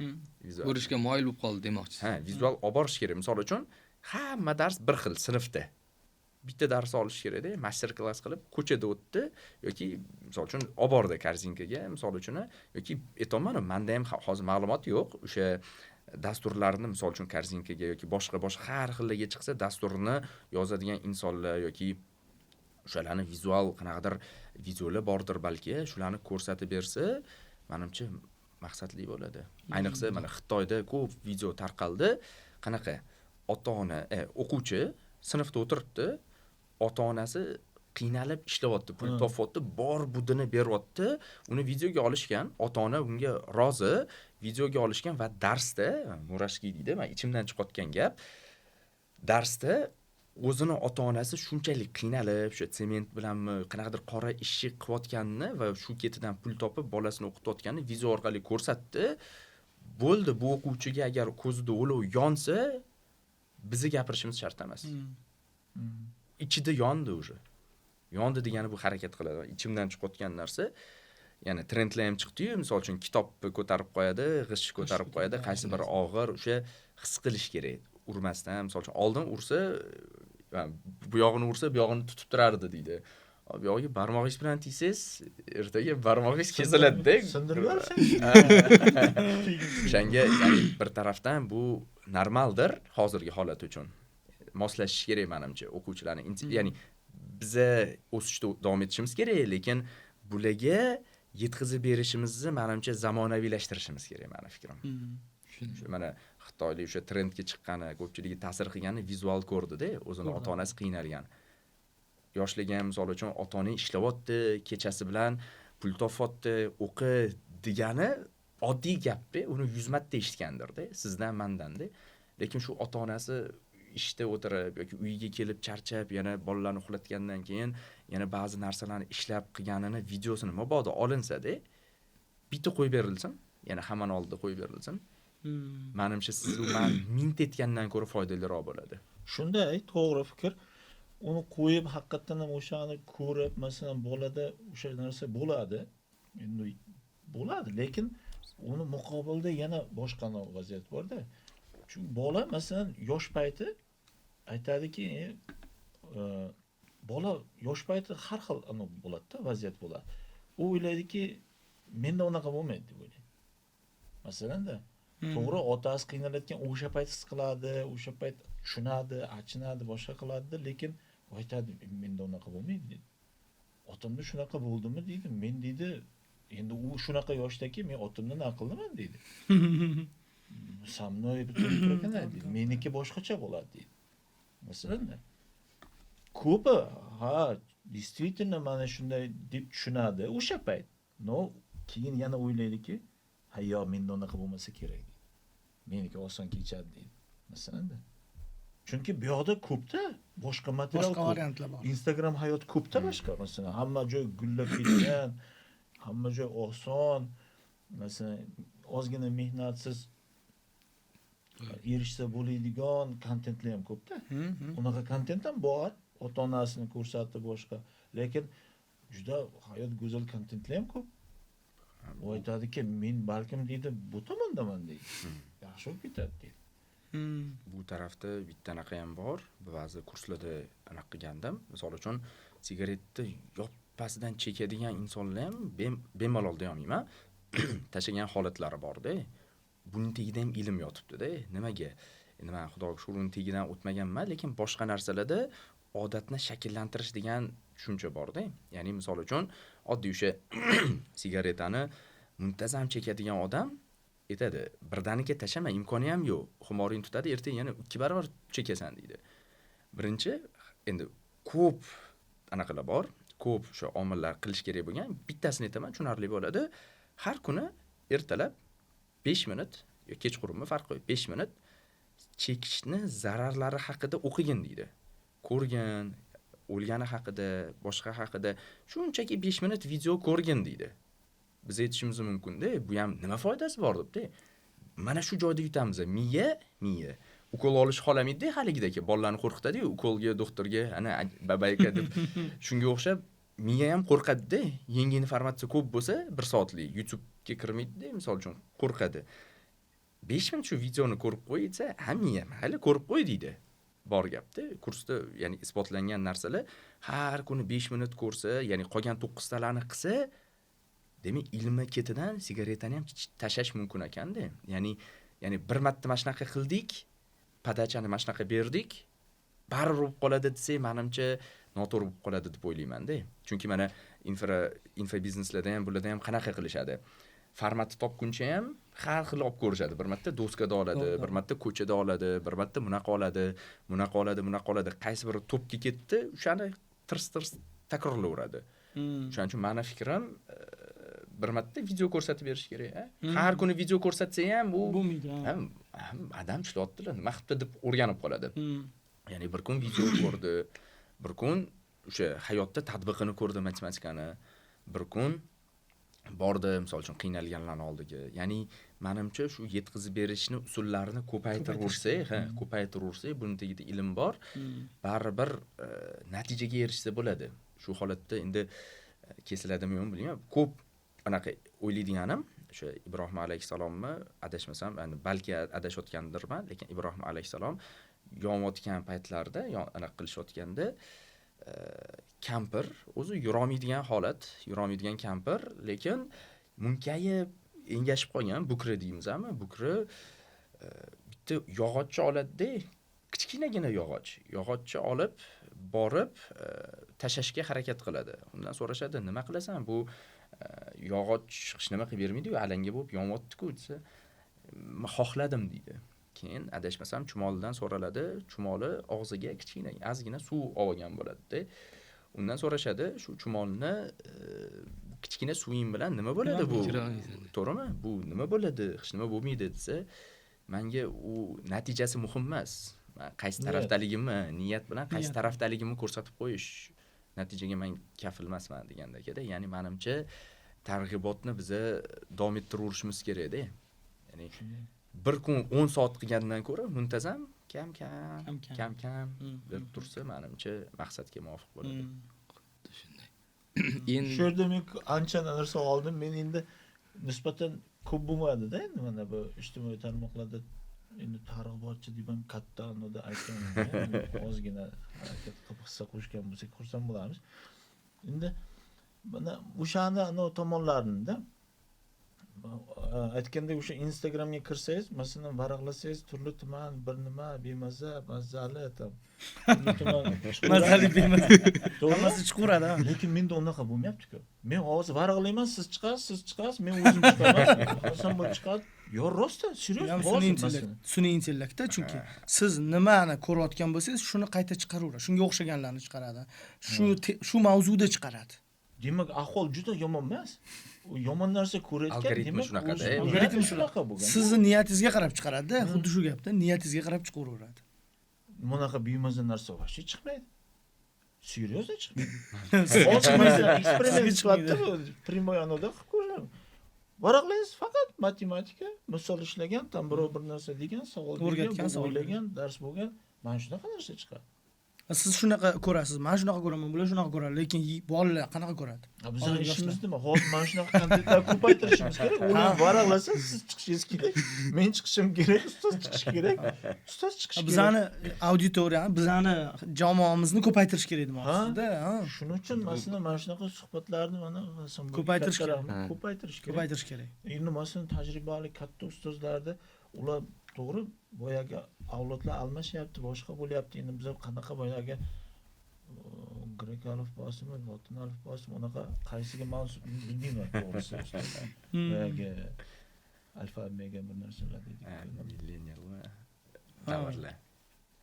Davrlar. Ha, ulardan ko'p narsa olish kerak-da, shuni Moslashtirish kerak, to'g'ri. to'g'rilab olishimiz kerak menimcha vaziyatda-da shu To'g'ri yetkazib berish kerak. To'g'ri yetkazib berish. Ya'ni haligi gapingizga bitta anaqa qo'shimcha, misol uchun bu ham ilmga borib taqalyapti. Misol uchun ba'zi bor netaman, ya'ni ism familiyalar yo'q-ku. Universitetda misol uchun ko'p universitetlarda zo'r professorlar bor-da, lekin tushuntirib berishga kelganda talabalar ko'pchiligi nega eshitmaydi? Oddiy sababi u ustoz hammani balki shunaqa professor darajada deb o'ylaydi, shunaqa tushuntiradi. Birinchisi. Ikkinchisi, ya'ni bir xil gapiradi. Ko'p universitetlarda men ko'rganman, однотонный deydi. Bir xil. alla aytganda. Ha, alla aytgandagi orada hey deb mundoq qilib ey dedim, odamimiz ham qarab qo'ydilar-da, nima hazil raqamma aytmoqchi bo'lganim yoki orada bas ovozda gapirsa, nima demoqchi ekan? Ya'ni oddiy narsa. Ya'ni yoki men o'tirib olib bundaqa qilib qo'ysam, sal mundoq, ya'ni jiddiy tortadi. Ya'ni jamoa bilan yoki auditoriya bilan ishlash ilmi bor. Hali aytganingizdek, bazasi, matematik bazasi kuchli bo'lmagan, lekin tez ko'tarilayotganlarning sababi nimada? Asosiy sababi shu. Ya'ni bular zamonga tezroq moslashyapti. Bilimi mayli 1 yil o'qidi, lekin bizdan hozir o'quvchilar 50 yillik tajribani o'zini talab qilmayapti. 10-15 yil oldin balki talab qilgandir. Bilimi zo'r bo'lsa, bitum bo'lsa zo'r edi, lekin hozir unga yetkazib berish usuli bor yoki o'sha diqqatini jalb qilish usuli bor, boshqa bor. O'sha usullarni o'zida jam qilgan ustozi talab qilyapti-da, menimcha. Shuning uchun ham o'sha ustozlar yoki ba'zi insonlar tez ko'tarilishi ehtimoli bor-da. Ya'ni ularni ham to'g'ri tushunsa bo'ladi. Chunki 1-2 yil o'qidi, o'zini ustozida ko'rgan muammoni ko'rdi va yechim taklif qildi. Menimcha biz qoralagandan ko'ra uni oqlashimiz kerak. Ya'ni to'g'ri, u bilan cheklanib qolmasin, matematik bazasini rivojlantirishda davom etsin, lekin bu qilganni ham olqishlayman. Shaxsan men olqishlayman, chunki u haligi kontentlar soni ko'payishiga, men ehtimollar nazariyasi. Tasavvur qilinglar, Instagramda taxmin emas, 1 millionta video bor. 4 talamiz mana video chiqardik, shu 4 taqsim 1 millionda. Agar shunaqa insonlar ko'paysa, misol uchun 100 ming bo'lsa, 100 ming taqsim 1 million bo'lyapti. 1 taqsim 10, shu 10% ni olib qo'yapti. Demak, bizning videoyimiz boshqaga yetib borishi ehtimoli yuqorilashadi. Demak, unaqa bitta dona video bo'lsa ham, kreativ video qo'ygan bo'lsa ham olqishlash kerak. To'g'ri. Olqishlash kerak, meni fikrim. Chunki oddiy ehtimollar nazariyasida. To'g'ri. 1 millionta video bor, ichida misol uchun 500 mingni matematika bo'lishi mumkin yoki umuman matematika bo'lishi shart emas. Ilm fan yoki qiziqtiradigan, vizual ko'radigan yoki bitta dona bo'lishi mumkin. Bitta dona qatta-ku, 500 ming qatta, 1 taqsim 2. Ya'ni ikkita video ko'rdingiz, bittasi bunaqa, bittasi ilm fanga doir. Demak, uni biz tortib kelishimiz, ya'ni ilm fanga qiziqtirishimiz ehtimoli yuqori bo'ladi-da. To'g'ri. Oddiy ehtimol bu ham. Shunday. Hozir endi asosiy voyaga keldik-da, asosiy joyga keldik. Ya'ni ilm targ'iboti. Ijtimoiy media bo'lsin, ommada bo'lsin, boshqa bo'lsin. Masalan, men sizlarni deb o'ylayman, ijtimoiy tarmoqqa chiqmay ham bemalol bir dars o'tyapsiz. Hammangiz ish joyingiz bor, offlayn dars o'tasizlar, bemalol. Chiqmasa ham bemalol bola chaqa, oila hammasi ketadi. Bir muammo yo'q. Lekin ijtimoiy mediada chiqish xohladilaringiz va ijtimoiy mediaga chiqdilaringiz. Bungadir nimadirlar turtki bo'ladi-da. Chunki bir odam o'zini qiynab kameradan qo'rsada, chiqib turib odamlarga nimadir ilm ulashish bu ancha mehnat talab qiladi. Ayniqsa qaysi darajadagi odam uchun. Men shunga tushuntiramanmi debda, masalan, bu PhD bo'lsa, ayniqsa u men kimman, bu kim deb, uning uchun men kontent qilamanmi degan ma'noda. Lekin demak, sizlar chiqibsizlar nimadir bo'lgan sabab. va ijtimoiy mediada sizlar qaysi maqsadda va qanday auditoriya bo'yicha ketyapsizlarki, biz buni bilaylik. Nimaga hozir birlash degan gap keldi-ku, unga oxirida xudo xolasa bemalol to'xtalib yana gaplashsak deymanda. Yaxshi savol bo'ldi. Boshlab beraveraman agar. Xo'p. Shu joyda haligi niyatga ham bog'liq narsa. Misol uchun tasavvur qiling, ikkita mashina, bittasi o'sha Gentra deydi-ku, katta akalarimi, anaqa mashinasi deydi-ku, ko'pchilik tushunish uchun aytolman. Oq Gentra, qora Gentra svetoforda to'xtadi. Misol uchun oynani churib oq Gentraga qarab, oq ekan, meniki qora desa, shu yerda ham kibrda. Menimcha chiqishdan oldin birinchi u kibr sindirish kerak. Ya'ni u o'quvchi shunga tushuntiramanmi desa noto'g'ri bo'lib qoladi, meni fikrim. Chunki biz ham shu holatda bo'lganmiz-da. Biz ham shu holatda bo'lganmiz. Menimcha o'zim ham dars o'tganimda ko'proq tushunishim mumkin. Ba'zi tenglamalarni 2-3 soniyada ishlashimiz mumkin. Lekin dars tushuntirayotganda ko'proq xuddi men birinchi marta ko'rayotgandek, hop, mana bunaqa ekan. Minus oddiy kvadrat tenglama, minus 3x kvadrat. Minus 3 menga yoqmayapti. Kelinglar minus 1 ko'paytiraveramiz. Ya'ni o'sha yetkazib berishda menimcha nima desam ekan, o'sha kibrni sindirib, ya'ni ular bilan xuddi do'stona gaplashgandagi muomala qilsa, menimcha zo'r bo'ladi. Meni fikrim. O'zi maqsad bo'lsa, maqsad haligi aytganimiz kontentlarni sonini ko'paytirish, o'zi shu oliy maqsad qo'yilsa, o'zi hammasi kelaveradi-da. Misol uchun ichida shaxsiy brend bo'ladi, bu tushunarli, biznes tarafdan ham shaxsiy brend bo'lsa, Anvar aka Abduqayimning gaplari bor. Misol uchun G'unchada 10 ta novvoy bo'lsa, hammasi bir xil yopadi. Даже ba'zilarniki shirin bo'lishi mumkin, lekin bittasinikida navbat turadi, o'chirib turadi. Shu innomarkalar, boshqalar. Sababi nimaga? Sababi chunki u shaxsiy brendini ko'taryapti. Hozir zamon talabi bo'ldida, etishi mumkin. Novvoy shaxsiy brend qilish mumkin. Qilish kerak. Qilish kerak. Tasavvur qiling, siz ertalab video chiqib qoldingizda, u shu yopgan nonni issiqqina oldi, o'rtaga qaymoq qo'ydi, buni olib tatib ko'ring deylar. Hozir уже slyuny dedi, уже yeginglar kelib ketadi-da. Ya'ni bu o'sha qilayotgan ishini yetkazib beryapti. Shu yetkazib bergani bilan ham taniladi-da. Ya'ni shu oliy maqsadni qo'ysa, orada shaxsiy brendi bo'ladi. Shaxsiy brendi degani, demak, грубо говоря, soqqasi keladi, boshqa bo'ladi. Ya'ni maqsadni menimcha yuqori qo'yaverish kerak. Chunki ba'zi o'quvchilarim bor, aytaman, birinchi darsda maqsad universitetga grantga kiraman demagan. Kim nimadir qilaman demagan. Grantga kirasan, lekin u yoqda o'qishing yoqmaydi. Grantga kirasan, tashlab ketasan. Bu ilm manfaatli bo'lsin. Ikki dunyoda manfaatli bo'lsin, yordam bo'lsin, bo'ldi. Qolgani grant ham bo'ladi, tushunasan ham, kerak bo'lsa, keyinchalik farzanding bo'lsa, farzanding kelganda o'g'il bolalar misol uchun bor oyingdan so'ra demaysizlar-da, o'zingizlar tushuntirishinglar mumkin. Maqsadni yuqori qo'ysa, menimcha yaxshiroq bo'ladi.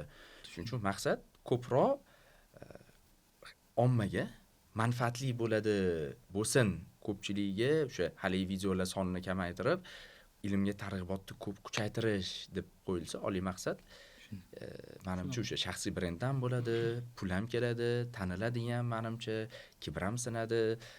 Ko'rosi bittasini ketidan menimcha ko'p. Menda shu maqsad, xudo xohlasa, endi qanchalik amal qilman, bahololmayman, no qolganlarga ham tavsiya qilaman. Bugun biz bu yerga kelishingiz, demak, qanchadir amal qilayotganingizni ifodalaydi deb o'ylayman. Menga sababi shu, ya'ni ko'pchilik ko'rsin, qo'rqmasin. Misol uchun men ham ochig'ini aytaman, Instagramga kirganimga 4 yil bo'lgandir. Ya'ni men oldin PhD shoplatib ochganimda hech kim yo'q edi matematiklar. To'g'ri, rus, amerikalik bo'lishi mumkin edi. Ko'rardim, hech kim yo'q keyin boshlaganman. O'sha bum ko'tarilib ketdilar-da, ilmlari bo'ldi. Ya'ni hech kim bo'lmasdi. Okeanda suzib yurardim-da, misol uchun. Keyin misol uchun o'sha vaqtda Instagram kirishimdan oldin ayolim aytgandi, Instagram oching, qiling, reelslar qo'ying desa, o'sha ba'zilar yegan ovqatini yoki etbetga kirsa ham, грубо говоря, hojatxonaga kirsa ham oynasida rasmga tushib, shunaqani qilamanmi deb o'yladim-da. Lekin ikkinchi tarafdan tangan ikkinchi taraf bor-da. Men misol uchun yegan ovqatimni qo'ymasam, boshqani qo'ymasam, shu qiziqarli, foydali, ko'pchiligiga foydali bo'ladigan ma'lumotlarni qo'ysam ham bo'lar ekan deb sekin boshladim. birinchi videolarni ko'rsam hozir kulamanda, ya'ni sekin rivojlanib, birinchi sifat ham bo'lmagan, chiroyi ham bo'lmagan, huk ham, endi huklar endi chiqdi-yu. Aytmoqchi bo'lganim shu, agar meni kuzatayotgan insonlar bo'lsa va ikkilanib o'tirgan bo'lsa, ya'ni birinchi videoni olishida uchun ideal vaqt, ideal imkoniyat qidirayotgan bo'lsanglar, hozir bitta kontent yozinglar, o'shani bitta olinglar, joylanglar. Mana shu bilan o'sha yordam bergan bo'ladi. Keyin faqatgina keyingi videolarni rivojlantirib borib, 100 reels qoidasi bor. Har kuni rivojlantirib 100 ta qo'yib borsa, Xudo xohlasa, menimcha juda yaxshi bo'ladi. Ko'p insonlar bor, kutib yuribdi. Hozir boshlash kerak, hozir olish kerak. Живи сейчас, сегодня, bugun va hozir yasha. Ol videoni, qizig'i yo'q. Ya'ni bitta eksperiment, endi men gapim sal cho'zilib ketdi. Eksperiment video ko'rdim-da, zo'r. Samolyotga chiqib ketishdan oldin ko'pincha avtobusda olib borib qo'yadi samolyotga. Ba'zi joylarda trapdan sirasi chiqib ketadi-da. Avtobusga chiqishligidan oldin bittasi aytdi-da, hammaga yaxshi parvoz tilayman deb baqirdi-da, avtobusga chiqqandan keyin yurmadi hali.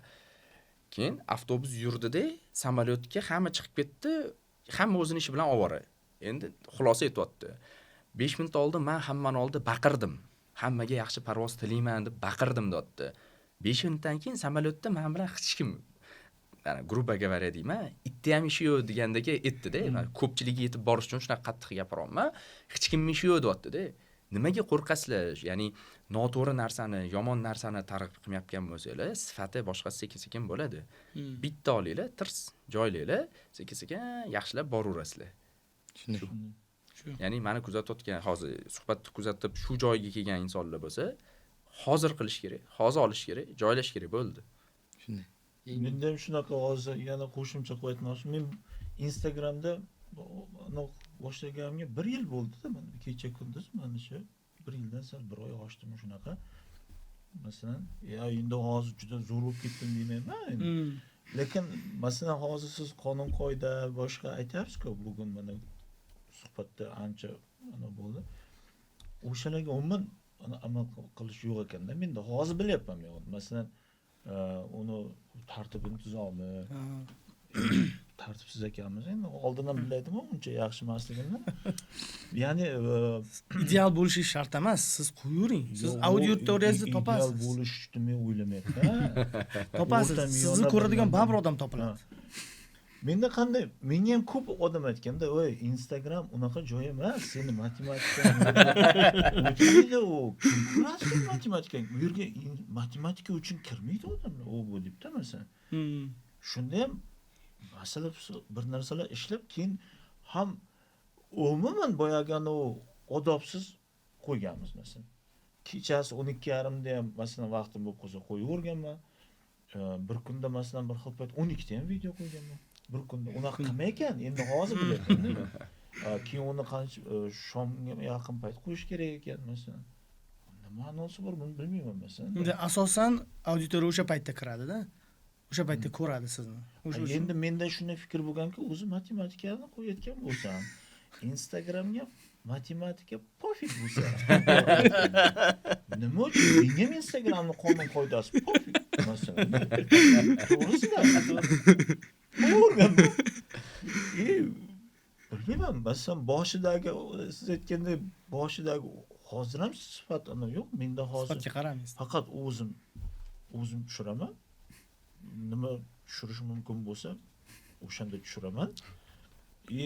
Bepul ularda VN degan bor-ku. CapCut. VN degan nima bor. CapCut emas-da, u bepul короче. CapCutga ham 1 so'm to'laysiz, yo uni ham bepul versiyasi Bor. Bor. U ayshi bepul-da. U hech narsa so'ramaydi ham. O'shanda salpal montaj degan narsa endi u kattani baho berish. Montaj deganda katta ma'no tushunasiz-ku. Masalan, bir narsa bir effektlar qo'shib yuborasiz masalan, to'g'rimi? Menda yo'q, faqat bir parazit gaplar uchrab qolgan edi-ku. O'shani sal kiysaman. Oxirida mana qop-qora vayn deb qo'ygan joy bor-ku, o'shani kesib tashlayman. Uni keyin yaqinda bildim, uni chiqmayotgan qilsa bo'lar ekan. Boshida nastroyka formati oxirini короче chiqmayotgan qilib qo'ysa. Bo'ladi. O'shani qo'yib yuboraman. obloshka degan narsalar yaqinda tushundim. Obloshka yo'q. Qilib bergan bo'lsa shogirdim 1-2 martasiga qilib bergan. Qolganda obloshka ham yo'q. Keyin vaqt masalasi qachon xohlasam qo'yaman. No ko'ryapti bir. Odamlar salpal. Siz auditoriyangizni topasiz. Ha. Ya'ni baribir sizni ko'radigan odam bo'ladi-da. Siz qo'yishda davom etavering. Boyagi 100 ta reels masalasida 100 ta reels qo'ysangiz, ya'ni ekspertligingizni ko'rsatgan bo'lasiz. Ham sizni auditoriyangiz уже shakllanadi. Kimlar ko'rishi aniq уже. O'sha men ko'raman sizni, Shomurod ko'rishlari mumkin. Shunaqa shakllanadi-da. O'zi aslida yaxshi fikr etdinglar, ko'ylayapti. Mana boshidagi o'sha Instagramga yoki YouTube'ga video qo'yish yoki Telegram kanallarni shakllantirish bo'yicha maqsad nima bo'lgan? Maqsad mana o'quv markazida dars berganmiz yoki beramiz yoki institutda dars beramiz. O'quv markazida auditoriyangiz nechta odam? 20 ta odam. Uzog'i bilan boringki 30 ta odam bo'lsin. Institutda menda 100 ta 120 ta o'tiradi, boringki 150 ta o'tirsin. Lekin siz Instagramga yoki YouTube'ga qo'yadigan videoyingiz 100 ta emas, 1000 ta, 50 ming ta odam ko'radi. Birinchidan, o'sha 50 ming ta odamga yoki 100 ming ta odamga foydali narsa beryapsiz, shunda gap. Uni qanaqa formatda berasiz, u ikkinchi masala. Siz baribir o'zingiz auditoriyangizni topasiz. Asosiy maqsad nima? Siz foydali bo'lgan bilimlarni yoki oson ishlash yo'llari matematikani o'shalarni siz tarqatyapsiz. Asosiy shu. Meni maqsadim shu edi. Ya'ni men o'zimni o'quv markazimdagi 10 ta 15 ta odamga emas yoki institutimizdagi 100 ta 150 ta talabaga emas, 1000 ta yoki 10 ming ta, 1 million ta odamga yetib borsin, foydali ko'rsin o'sha narsani degan maqsadda tashkil qilinadi. Endi sizlarning ham maqsadinglar xuddi shu. Shunaqa. Xuddi shunday. Hozir zo'r bo'ldi-da. Ustozlar ham ko'p narsa oldi. Keyin ijtimoiy mediaga bir ilm targ'ibotchi bo'lmoqchi bo'lgan odamlar hozir boshlashini o'rgandi. Keyin siz aytganda VN dan foydalanib, demak, ko'pchilik o'ylaydi, uni kim qilib beradi, buni kim qilib beradi deb ko'p odam sanaydi-ku. Men montaj qilmayman umuman. Videoga, rasmga olaman, Instagramni o'zida montaj qilaman. Yozuv yozishim mumkin, nimadir qo'shaman. Instagram o'zida montaj qilish mumkin-ku, to'g'rimi? Men bilmayman-da shu. O'shani qo'yasiz, kichraytirish, kattalashtirish mumkin. Qaysidir paytlarida kesish mumkin va hokazo. Oxirini kesasiz, ichiga yozuv qo'yasiz. Ularni men salpal bilaman, unaqa zo'r bilaman demayman. Shu bilim bilan ham ancha narsa foydali tarqatish mumkin ekan. Oddiy video olaman. Prosta ozgina montaj ham qilmayman. Olaman, Instagramga qo'yaman, boyagi stories yoki reelsga qo'yaman-da, o'zi haligi qiladigan joyi bor. Haligi qo'yadi. Nima deydi uni? Yozuv yozish mumkin bo'lgan joylari bor, keyin atmetka qiladigan joylari bor, haligi har xil narsa qo'yadigan joylari bor. O'shalardan qo'ldan kelgancha qilaman-da, qo'yib yuboraman. Oxirgi paytda reelslarni o'zim qilib tashlayman, deb o'ylab qolasiz. Montajchi ham kerak emas. Ya'ni o'zi qilsa bo'lardi, ko'pchilik mana siz, ya'ni ko'pchilik qo'rqishi mumkin-da boshlashdan oldin. Demak, hozir boshlab o'zi erkin, bemalol ilm targ'ibotiga qo'shilsa, bemalol bo'lar ekan. Bemalol bo'ladi, ha. Shunday. Hozir bu narsa nega bizni o'ylantirdi? Masalan, institutda ishlaymiz, professor bor, akademiklar bor, ular endi oldin ko'pchilikka o'rganib qolganda, ular davrida, katta ustozlar davrida ko'p bo'lib o'qigan, katta auditoriya o'qishga qiziqqan, boshqa qilgan. Lekin qarayapti, hozir odam kamayib ketyapti borgan sari.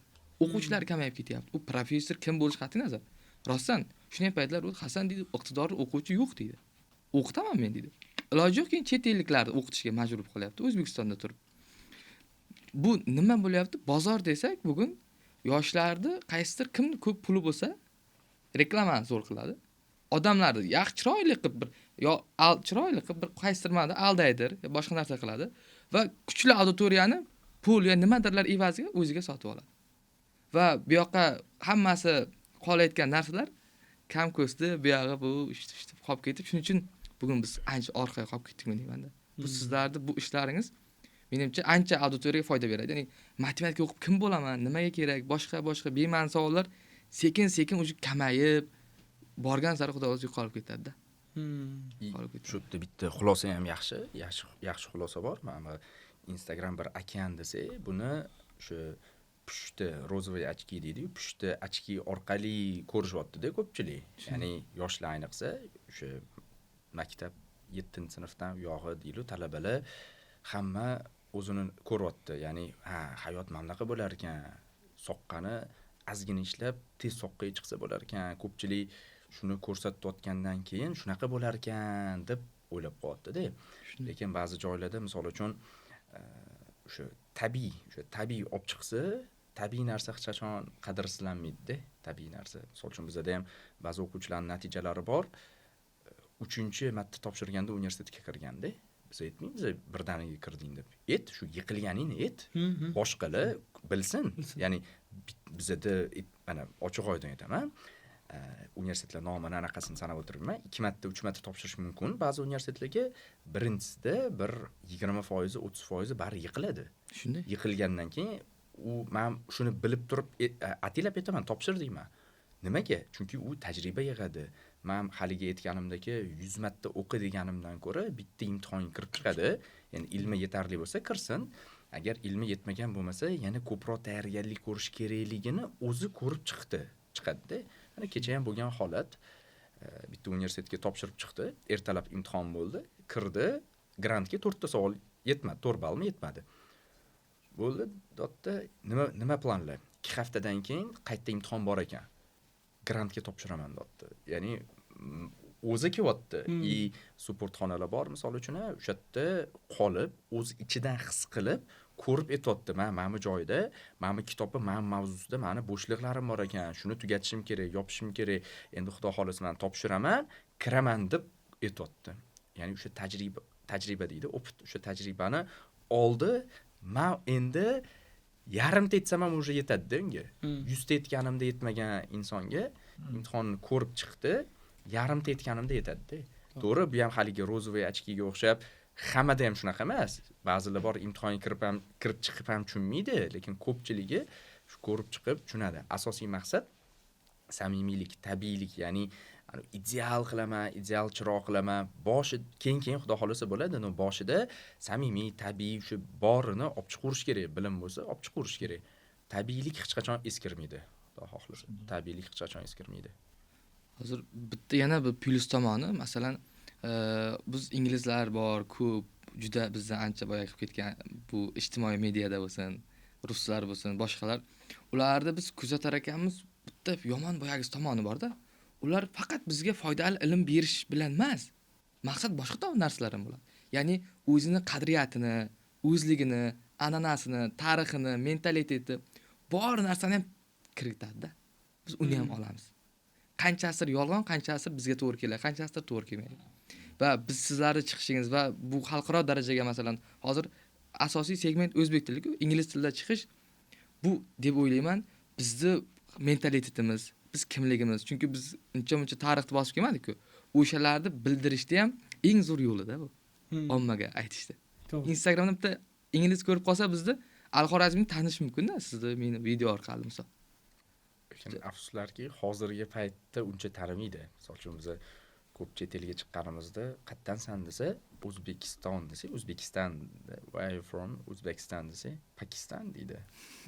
Ya'ni Pokiston deydi. Ya'ni O'zbekistonni ko'pchilik bilmasligi mumkin. Yoki o'sha boksyorlarimiz Qozog'istondami bir zo'r g'alabami qilgan, Qozog'istondan qattalik esimda, zo'r g'alaba qilgandan keyin ko'pchilik yurganda boksyorlar bor, o'shalarni vatandan deb aytganida, xohlardim. Bu bo'lsin, buni to'xtatish kerak yoki qilish kerak degani emas. Bu davom etish kerak. Bunga yana boshqa omillarni qo'shish kerak. Ilmda ham misol uchun, IMOda misol uchun ikkita podryad oltin olgan anaqami, davlatmi misol uchun yoki hali oltin olmaganmi misol uchun tarixda. Bunaqa bo'lganmi deb, shu ya'ni faqat bu bo'lsin, hech qanaqa qarshiligim yo'q. Bunga qo'shimcha yana tanitadigan unsurlarni, omillarni qo'shadigan bo'lsak, menimcha yaxshi bo'ladi. Shunday xalqaro darajada, ya'ni bitta og'riqli joyi O'zbekistondanman desam, Pokiston deydi-da. Pokiston. Endi ko'p chet elliklar balki Pokistonni yaxshi ko'rmas, sal boshqacharoq qaraydi, anaqa qiladi. Keyin men o'sha bir sekin-sekin tushuntirishni boshlayman. O'rta Osiyoda Islom bilan qo'shiladi to'g'ri qo'shnilarimiz, lekin shunaqa desam, ya'ni boshqacha endi xulosa bo'ladi demoqchiman. Oddiy odamlar mana taksida ketadiganlar, ularni taksistchisiga ham aytsam, Pokiston deydi. Keyin men Afg'oniston, Turkmaniston, Qozog'iston, Qozog'iston desa ko'pchilik mana oxirgisida ham ko'pchilikni anaqa qiladi. Taniydi. Endi nima sabab anaqa bilmadim, balki borgan joyga bog'liqdir. Shu, ya'ni tanitishi usullarini, omillarni ko'paytirish kerak menimcha. Xuddi shunday ustoz. Bitta shu yerda narsa ham bor ekan. Xalqaro miqyosda tarix yoziladi-ku, ilmda, matematikada bo'lsin, boshqa bo'lsin. Biz ustozlar ko'pchiligi ko'p olimlar aytadi, masalan, darsda professorlar dars o'tsa, akademik o'tsa, ular kitoblarda boshqa ism bilan keladi. Biz so'raymiz. Nimaga bizda ustoz o'yagilar yo'q? Bizda ham ko'plar bo'lgan olimlar, boshqalar, ularning ismi yo'q, ular bor. Ya'ni buniki teorema, lekin boshqa ism bilan ketadi. Bunga tarixda kuchlilar yozadi deydi-ku, davlatlar yozadi va masalan matematikani bo'lsin, matematika sohasi ham Rossiya bilan Amerika. Ayrim narsalar farq qiladi ularda. Belgilashlar farq qiladi. Ya'ni umumiy men degan xususiyati global ma'nosini ham ajratar ekanda. Va bu davlatlardagi ular Al-Xorazmiy boshqalarni masalan kim deb taniydi? Boshqa shaxs sifatida tanitadi-da. Chunki ijtimoiy media ularning qo'lida. Xohlagan odam xohlaganini tanitishi mumkin. Bu ilmni boshqa davlatlar taraqqiyotiga ham ancha boya qilib qo'yadi, xavf soladi. Haligi aytgan teoremalaringizga ikkita misolim bor. Endi birinchisi tarixiy bir fakt. Tarixiy fakt. Quyosh g'arbdan chiqib, to'g'ri sharqdan chiqib g'arbga botadi degandagi olimlar o'zi sharqda ko'p bo'lgan. Lekin shu urushlar bo'lgan, har xil bo'lgan, kitoblar yondirilgan. U kitoblar keyin Yevropaga borgan, Amerikaga borgan, shu uyg'onish davri 16-asrlarmi kitoblar borgandan keyin ularni o'rganishgan va Yevropaliklar, Amerikaliklar uni o'rganib, o'zini tilida yozgan va ularning ismi qolib ketgan. Ya'ni mana misol uchun oddiy misol. Misol uchun meditsina degani o'zi Ibn Sinodan olinganda, madadi sino degan adashmasam, meditsina. Yoki oddiy matematiklar nimaga x ni yaxshi ko'radi deganni faktini isbotlab ham beraman. X arab tilida shay degan so'z bor. Uni ko'pligi ashyo degani, ashyoviy dalil deydi-ku. Shay degani narsa degani. Al-Xorazmiy o'sha bobomiz nima? O'sha al-Jabr va al-Muqobalada yozganlarida oldin qalin kitoblar bo'lgan. Misol uchun bitta narsaga bitta narsani qo'shsa ikkita narsa bo'ladi deb, ya'ni a plus tekst bilan yozilgan. matn bilan a plus a teng 2 ni so'z bilan yozishgan. Endi arab tilida yozilgan o'sha davr falsafasiga ko'ra shay bo'lgan, ya'ni bitta shay. Shay endi nima bo'lgan? Keyin uni kitoblari shu Yevropaga borgan. Adashmasam eski ispan tillarida xey deb, ya'ni shay xey deb bo'lganda, ularda ana qaysidir harf bo'lmagan, xey bo'lgan. Keyin vaqt o'tgan, nechadir asrlar haqida gap ketyapti. Xeyni misol uchun tasavvur qilinglar, xey bo'lsa ham 400 betlik kitob 420 betlik bo'lishi mumkin-da. Optimizatsiyani qilish uchun ham qaysidir olim chiqqanda ni o'chirganda x qolib ketgan. Mana sizlarga bitta fakt, nimaga matematiklar x ishlatadi? X ishlatishi o'sha o'zimizning Al-Xorazmiyga borgan kitoblarda shay deb yozilgan arab tilida, shaydan ularda sh harf emas, hay yoki xey bo'lgan, keyin nechadir asrlar o'tgan, o'chirilgan. Aytmoqchi bo'lganim, ularni biz bilmasligimiz mumkin. Lekin mana x ishlatishimiz ham Al-Xorazmiyga boradi. Meditsina, madadi sino ham Ibn Sinoga borib taqaladi. Misol uchun, bu bitta tarix, ya'ni biz bilmasligimiz mumkin. Ikkinchisi, hozirgi ko'p ustozlarni, ya'ni zamonaviy ustozlarni, ya'ni hozirgi davrdagi ustozlarni misol uchun teoremalar bor. Ko'p ustozlarimizning teoremalari bor. Nimaga ular kiritilgan, lekin узкий специальность deydi, o'sha tor doira uchun yana kitoblarda bo'lish mumkin-da. Bunga endi ustozlarni ham ayblash yoki boshqa emas, nima aytishim kerak? Tatbiqi, ya'ni o'sha birlash deymizmi, misol uchun matematiklar bilan o'sha qishloq xo'jaligidagi nima muammolar bor, matematiklar eplolaydi, o'rtada tarjimon bo'lish kerak. Ya'ni ko'prik vazifasida buni vazifasini tushunda, matematiklarga matematik tushuntirib beradigan insonlar kam bizda, unaqa kadrlar kam. Shunaqa kadrlar bo'lsa, matematiklar yozgan o'sha dissertatsiya bo'ladimi, bakalavr, magistr, shunchaki o'sha ilmiy unvon olish uchun emas, balki kimlardir muammosini hal qilish uchun yozilgan bo'ladi va bu boshqa davlatlarda ham foydaliligini ko'rilsa, bu insonni nafaqat bizning kitob, balki chet el kitoblarida ham bo'ladi. Ya'ni sizga ikkita raqamda, bu bitta ustozda ham muammo emas-da, u misol uchun magistr himoya qilish kerak, ilmiy unvon olish kerak 2 yilda. Lekin u qishloq xo'jaligi yoki iqtisodiyotda optimizatsiya masalalari bor, u ko'p masalalar hal qilinmagan O'zbekistonda-da, optimizatsiya masalasida. Modellashtirilmagan. Uni tushunadigan va magistrga tushuntira oladigan kadrlar kam. Kadr bo'lishi mumkin, lekin o'sha joyda, ya'ni ilmiy xodim sifatida ishlab topadigan puli bor, o'zi biznes qilib topadigan puli bor. Bu yerda 10% ni ham olmaydi-da. Demak, pulga ham borib taqaladi. Ya'ni misol uchun menga kerakmi deydi. Bo'lishi mumkin 100 tadan 1% yoki 2% odam bo'ldi, men dastatkada bo'ldim, ya'ni pul bo'ldi, o'zim ko'ngli to'q, xotirjam, to'q bo'lgandan keyin nima qilish kerak, endi berishim kerak deydigan insonlar ham yo'q emas. Shunday. Ya'ni faqatgina biza magistrni ayblab, talabani ayblab, buni ayblashimiz ham xato. Bu bitta mozaika desak, mozaika ichida 40 ta anaqasi bor. Qo'yib chiqsa bitta rasm chiqadi. Magistr degan shu bitta anaqa qo'yadiganni yarmida u. Hammasini to'g'rilansa, menimcha yaxshi bo'ladi. To'g'rilash uchun shunaqa podkastlar, misol uchun, targ'ibotchilarni yoki boshqalarni sekin-sekin ko'paytirish kerak. Qilish qiyin ekan desa ham bo'lmaydi-da, o'tirursa. Sekin-sekin qursa, bir necha yilda bo'ladi degan umiddamiz, Xudo xohlasa. Xuddi shunday. Endi o'sha har tarixiy nolada o'zini ilmiy tiliga bog'liqda bu narsa ko'pincha. Masalan, o'sha oldin ijod hammasi ilmiy til, masalan, arab tilida bo'layotgan bo'lsa, bizda endi universitetda qo'shimcha boblar degan soatlar ajratiladi hozir ham shunaqa. O'shanda qadimgi qo'lyozmalar degan fan o'tiladi. Katta ustozlar o'taydi. O'sha yerda kutubxonadan masalan endi o'sha rasmiy bir narsa protseduralari bor. Mana endi u bir ekzemplar ku masalan. Oldim deydi. Qo'l qo'yib, olib kelib, masalan, bizga darslarda ko'rsatib, eskirib ketgan bir qog'ozlardan masalan, mana ustoz mana o'sha yerda trigonometriyaga oid, keyin astronomiyaga oid asarlarni olib kelib, bu buniki, buni yarmi короче Fransiyada qaysi bir muzeyda bir qismi ana yerda qolib ketgan, bir qismi Turkiyada deb tushuntirib boshqa qilib matni bo'yicha boshqa qilib o'sha payt bo'lgan ekanda. Endi hozir ham bo'lsa kerak, bunaqa ustozlar bo'lsa kerak. O'shanaqa darsda o'tilgan, o'sha yerda masalan endi hozir aniq esimda yo'q, ko'p narsani masalan hozir siz aytgan faktlar bo'yicha tushuntirib bergan. O'sha Nyutonni ham qancha narsani o'zlashtirgani, keyin yana boshqani bor. Leibnitsga ham qaysi masalan bizda bobolarni короче konspektlarni o'qib odam bo'lgani, hammasini o'sha yerda keltirganda masalan. O meditsina-ku katta mavzu. Matematika o'zidan ham o'sha nima kishi bor edi-ku.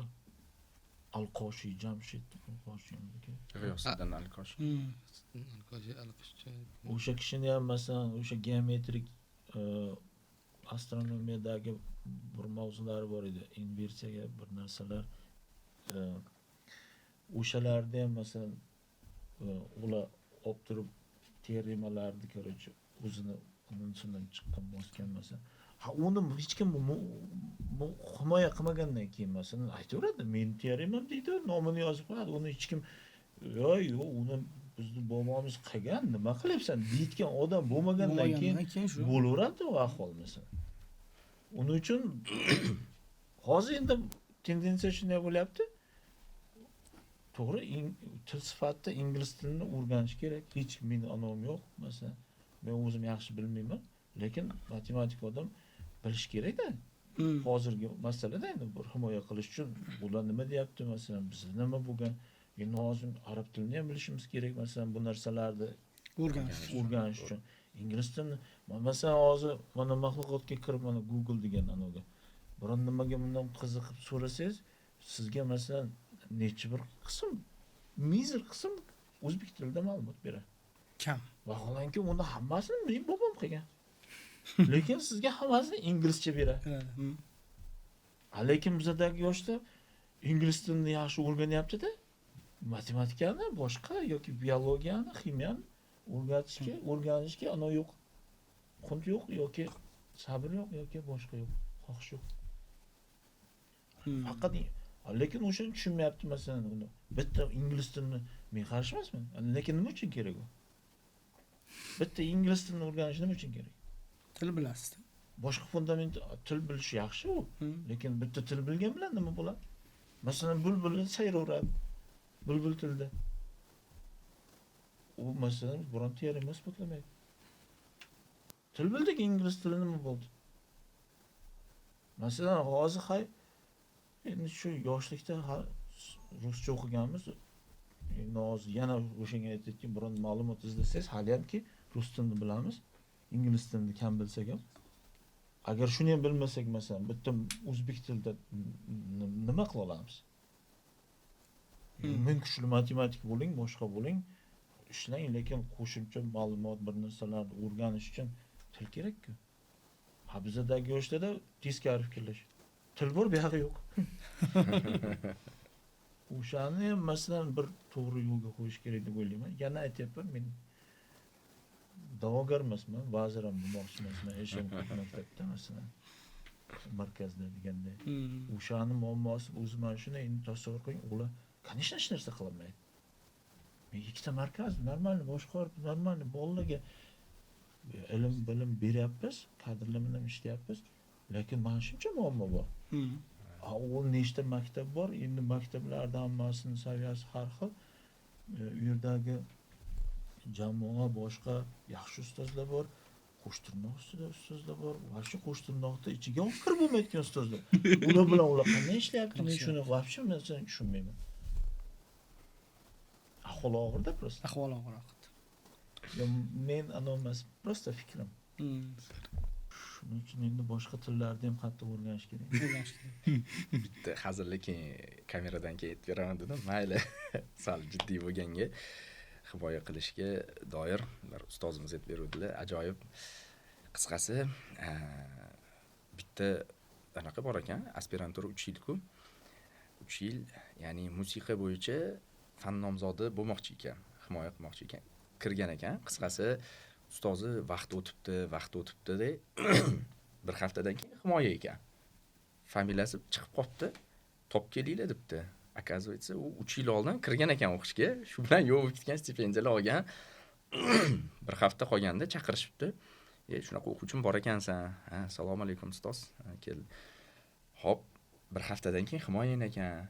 Nima qildingiz? Hech nima qilmadim debdi.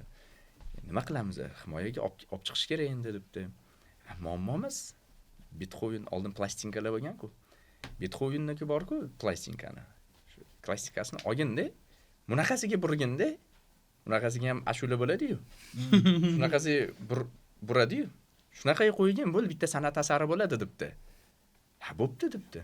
Ketibdi.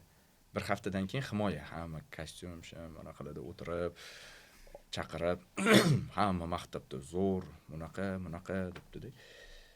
Keyin bittasi oxirida chiqibdi. Hop, fan nomzodi berishdan oldin bitta bir musiqani eshitib ko'ringlar debdi. Eshitib ko'ringlar.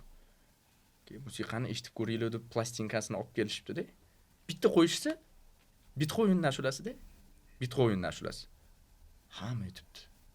Keyin Beethoven, nimaga Beethovenniki o'zingniki emasmi desa, ustozi ham aytibdi. Sen ahmoqmisan?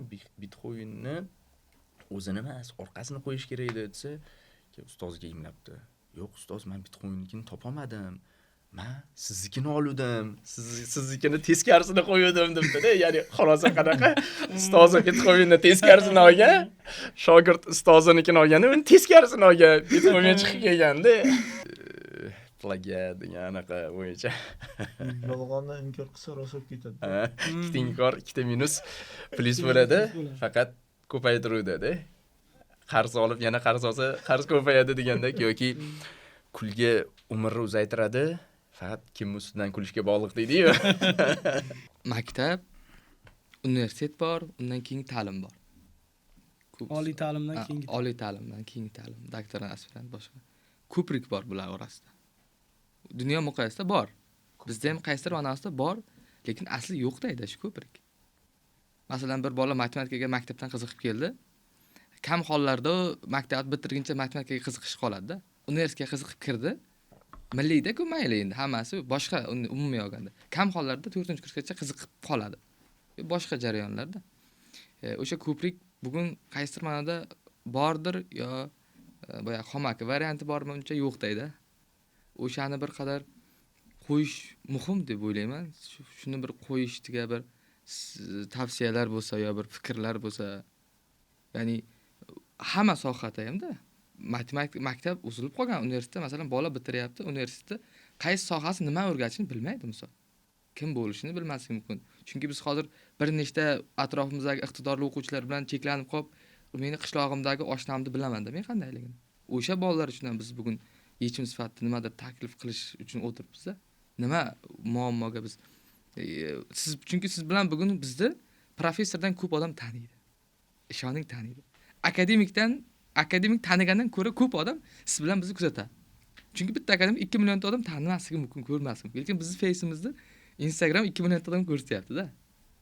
Demak, biz fikr bildira olsak odamlarga, demak, sal bo'lsa ham manfaatimiz tegadim deyman hozirgi ayni lahzada. Meni fikrim, men endi o'zimiz boshlaganimiz uchun menimcha ularni ham olib chiqishimiz kerak deb o'ylayman. Juda zo'r. Men hozir boya aytdik ustoz. Ularni ham olib chiqishimiz kerak. Ijtimoiy faol bitta matematik bilan bitta professor qanday bog'lash kerak? Ya'ni u kishi masalan 30 mingta otasi bor. Professorga odam qiziq yo'q ularga. Ha, lekin borib ustoz keng bir suhbatlashak. Maqsad birlashmasa bo'lmaydi-da. Boya shuni endi oxirida aytmoqchi edim, hozir bitta aytib o'tib gapingiz bo'ldi. Ikki xil maqsadda ijtimoiy tarmoqqa chiqish mumkin. Pul yo odamlarga manfaat tegish. Pul bildi o'ylayotgan odamlar agar kimdir pul uchun ijtimoiy tarmoqqa chiqqan bo'lsa, bor ekanda, meni keyin bildim. Pul uchun chiqqan bo'lsa, ularga ham foyda. Nega siz bilan meni har birimizni qanchadir auditoriyangiz bor, 50 ming, 40 ming. Ularga ham bu auditoriya boradi, birlashsak-da. Va ularga ham o'qish ko'payib, pul ham topadi. Agar kim jamiyat manfaatini o'ylab chiqqan bo'lsa, ular ko'proq odamga maqsadiga tezroq va birlashgan holatda yetadi-da. Hech qachon bitta oti dong'i chiqmas, dong'i chiqsa ham changi chiqmas. O'shanday juda to'g'ri aytdingiz-da. Menimcha, mana bunaqa narsa talabalarni o'zini tili bor-da. Ya'ni oldin bizani o'zimiz talaba bo'lgan paytimizda o'zimiz tilimiz bo'lgan. Biz ustozlarni tushunmaganmiz, ustozlar bizani tushunmagan deb o'ylaymiz-da. Ya'ni haligi bor-ku, otalar, bolalar, dodalar bir-birini tushunmaydi deydi-ku. Xuddi shunaqa hozirgi talabalarning ham o'ziga yarasha tili bor. Ular, misol uchun, kitob o'qimasligi mumkin ma'lumot olish uchun. Kitob o'qimasligi nimaga olib keladi? Ular nima ko'radi? Oladi, konspekt o'qishi mumkin. Yoki misol tipi boyagidagi tipaj misol. Shu misolni mana bunaqa ishlaysan deb, men nima har xil ma'lumot beraman. Misol tipini yozaman-da, rasmga olib tashlayman. Common mistakes, ko'p qilinadigan xato. Mana buni qilma deb tagiga yozib qo'yaman. Buni qizma deb qizilda yozib qo'yaman-da, rasmni tashlayman. Bu bitta ma'lumot. Ikkinchi ma'lumot. Qaranglar bolalar deyman-da, olaman video yozaman. Mana bu misolni mana bunaqa ishlaymiz deb tushuntiraman do'skada, videosini olaman, tashlayman. Kimgadir boyagi rasm ma'qul, kimgadir video ma'qul. Har xil odamga har xil ma'lumot olish imkoniyati bor-da. Endi talabalar hammasi menga feedback yozadi. Hammasi emas, endi kerakli bo'lgan. Ustoz, mana bunaqa narsa tashlasangiz menga ma'qul. Mana bunaqa video yozib tashlang, biz o'sha misollarni qanaqa ishlashni shu video orqali o'rganamiz. Shundan bilib olaman. Demak, bolalar har xil o'rganadi. Endi ustozlar masalasida, ustozlar to'g'ri, asosan leksiya yoki nima deydi, doskada tushuntirish orqali yetkazadi-da talabalarga. Shuni aktiv talabalar bor. Ijtimoiy tarmoqlarda aktiv bo'lgan magistrlar bor. Ijtimoiy tarmoqlarda aktiv bo'lgan ustozlar bor yoki shogirdlar bor. O'shalar bilan birga ishlagan ma'qul. Menimcha, talabalar aktivroqda bu sohada. Bizda misol uchun bitta gruppada 3 ta 4 ta baribir aktiv talaba chiqadi. Ijtimoiy tarmoqda o'zi yuritadi, o'zi blogermi, kimdir bor-da. O'shalar men so'rayman, "Xo'p, nima deysizlar? Qanaqadir fikrlar olaman-da. Nima qilsa qiziqroq bo'ladi?" Ularni o'zini tilida gapirsangiz, ularga qiziqroq bo'ladi-da. Men qanaqa ma'lumot yetkazganim yaxshi? Nima qilsam ko'proq odam ko'radi deb ulardan so'raysiz. Boyagi biz aytgan nima deydi? CASDEF deydi. Customer Development deydi-ku. Aholini yoki sizni eshitayotgan auditoriyani o'rganish hisoblanadi-da. Ularni o'rganib, professor, ustozni o'zlari o'rganishlari balkim shart emasdir. Balkim magistr shogirdlari bordir, balkim PhD shogirdlari bordir. Shunaqa aktiv holda yurgan. O'shalar orqali ularni chiqarganimiz ma'qul-da. Juda to'g'ri. ularni ko'proq mana bizani ustozimiz deb ko'rsatgani, ya'ni deylik bloger yigit yoki qiz bloger aytayapti, mana mani ustozim, mana bunaqa professor, mana bu sohasida juda zo'r natijalarga erishgan deb chiqargani ko'proq odam ko'radi deb o'ylayman. Xuddi shunday. Yoki kimdir yuritishi mumkin. Men oldin nima qilardim? Masalan, TikTok bilmayman. Mani nomimdan o'sha kimdir TikTok yuritadi, bizning shogirdlardan bittasi yuritadi. Vine'lar qo'yadi. Men bir xilda algi qilaman. Menga qara, yaxshilab eshit degan joylarim olganda, shunaqa joylarni qo'yadi. Keyin qora ochki taqib, qaranglar degan joylarimni oladi, muzikalar qo'yib bir nimalar qiladi. O'zim men bilmayman. Ustoz TikTokda mashhur bo'lib ketgansiz deydi-da ko'pchilik. Men qo'ymayman, uni shogirdlar qo'yadi-da. Xuddi shunaqa narsani boshqa talabalar qilsa ma'qulroqda. Ustozlarning hayotini, ustozlarning natijalarini, o'rgatish usullarini, mana bunaqa o'rgatadi ustoz, mana shunaqa o'rgatsak oson ekan deb o'shalarning videolarini, nimalarnidir qo'ysa yoki hattoki ular nomidan akkaunt yuritish ham mumkin-da, bunday o'ylab qarasam. Ruxsat bilan bemalol. Ruxsat bilan etiladi. Lekin bitta joyi bor, ruxsat bermasa ustoz qilmaslik kerak. Shunday. Ya'ni talaba bilan ustoz hamkorlikda ishlash kerak bo'ladi. Shu joylari bor. Ba'zi bir professor ustozlarimiz aytganingizdek, qizig'i yo'q ularga. Meni ko'rmasa ko'rmasin deydi. Lekin menimcha ularni bir talabalari, shogirdlari kelib, ustoz mana shunaqa qilmoqchimiz. Nima deysiz? Ko'proq manfaatini ko'rsata olish kerak-da ustozga. Siz tushuntiryapsiz, biza 20 ta odamga tushuntiriryapsiz. Lekin siz berayotgan bilimlar minglab, millionlab odamlarga kerak. O'sha uchun keling, mana shunaqa qilaylik deb chiqqani ma'qul. Hozirgi talabalarga bitta mana shunaqa maslahat bergan bo'lardim. Ya'ni ustozinglar, siz aktivsiz. Ijtimoiy tarmoqlarda. Shu ijtimoiy tarmoqlar orqali siz ustozlarni bilimni targ'ib qilganingiz ma'qul deb o'ylayman. Shunaqa shaklda. Shu ma'noda masalan universitetlarda masalan o'sha fakultetiga qarab fundamental fanlar bor-ku, endi eng masalan o'sha maqsadli o'sha yerdagi professor ustozlarni o'zi menimcha hozir bordir, matbuot xizmati bir narsalar bo'lar-ku. Endi yetarlicha ishlamaydi-da, baribir. O'shani masalan Yetarlicha tashkil ishlamaydi. qilib, mana bu Dodaska bilan masalan komanda ishlash kerak-da. Masalan, rejasi bor, to'g'rimi? Qaysi payt, qaysi soatda nima qiladi, uni prosta ishlash kerak-da. O'shani olib endi uni Instagramga qo'ymaydi-ku, kim ko'radi? YouTube'ga qo'yadi. YouTube'ga yoki boshqa bir platformalarga qo'yib, Qisqa videolarni ham qo'ysa bo'ladi, Instagramga. O'shalardan kesib, bizlardan hozirgi suhbatimizni ham olib, kesib Instagramga qo'yish mumkin-da. O'shani qilish anosi keldi-da hozirda. Shu to'g'ri, u ustozlarga masalan endi anomasdir, lekin unga komanda shogirdlari uni volontyorlik asosidami yo bir bilan uni rahbariyat bilan gaplashib qilish kerak-da. Masalan, o'shani prosta qilish kerak. U darslar noyob-da, u. Noyob faqat Topilmaydi keyin. Topilmaydi-da. U kadrlar ham masalan hozir shunaqa vaziyatga keldikki, hali-ku o'quvchini aytasiz. Normal o'qituvchi, ha, buni mana bu kitoblardan o'rganish kerak. Qanaqa kitob? Ustozimiz Shavkat aka Alimovning kitobi bor. Uni seni otang ham o'sha kitobdan o'qigan. Qanaqa kitob deydi. O'qituvchi u. O'zini deysizki, masalan, men hozir bir aylanib kelay deysiz-da. Aylanib boshqa kelmayman. U matematika ustozi. Matematikadan dars o'tadi, tajribasi bor. U masalan qanaqa darsliklardan endi o'zicha so'raydi, maslahat so'raydi. Endi undan maslahat birinchi bu yangi bir nimalardan ko'ra fundamental maslahat berasiz-da endi. Adashmaysiz-da, 100% adashmaysiz.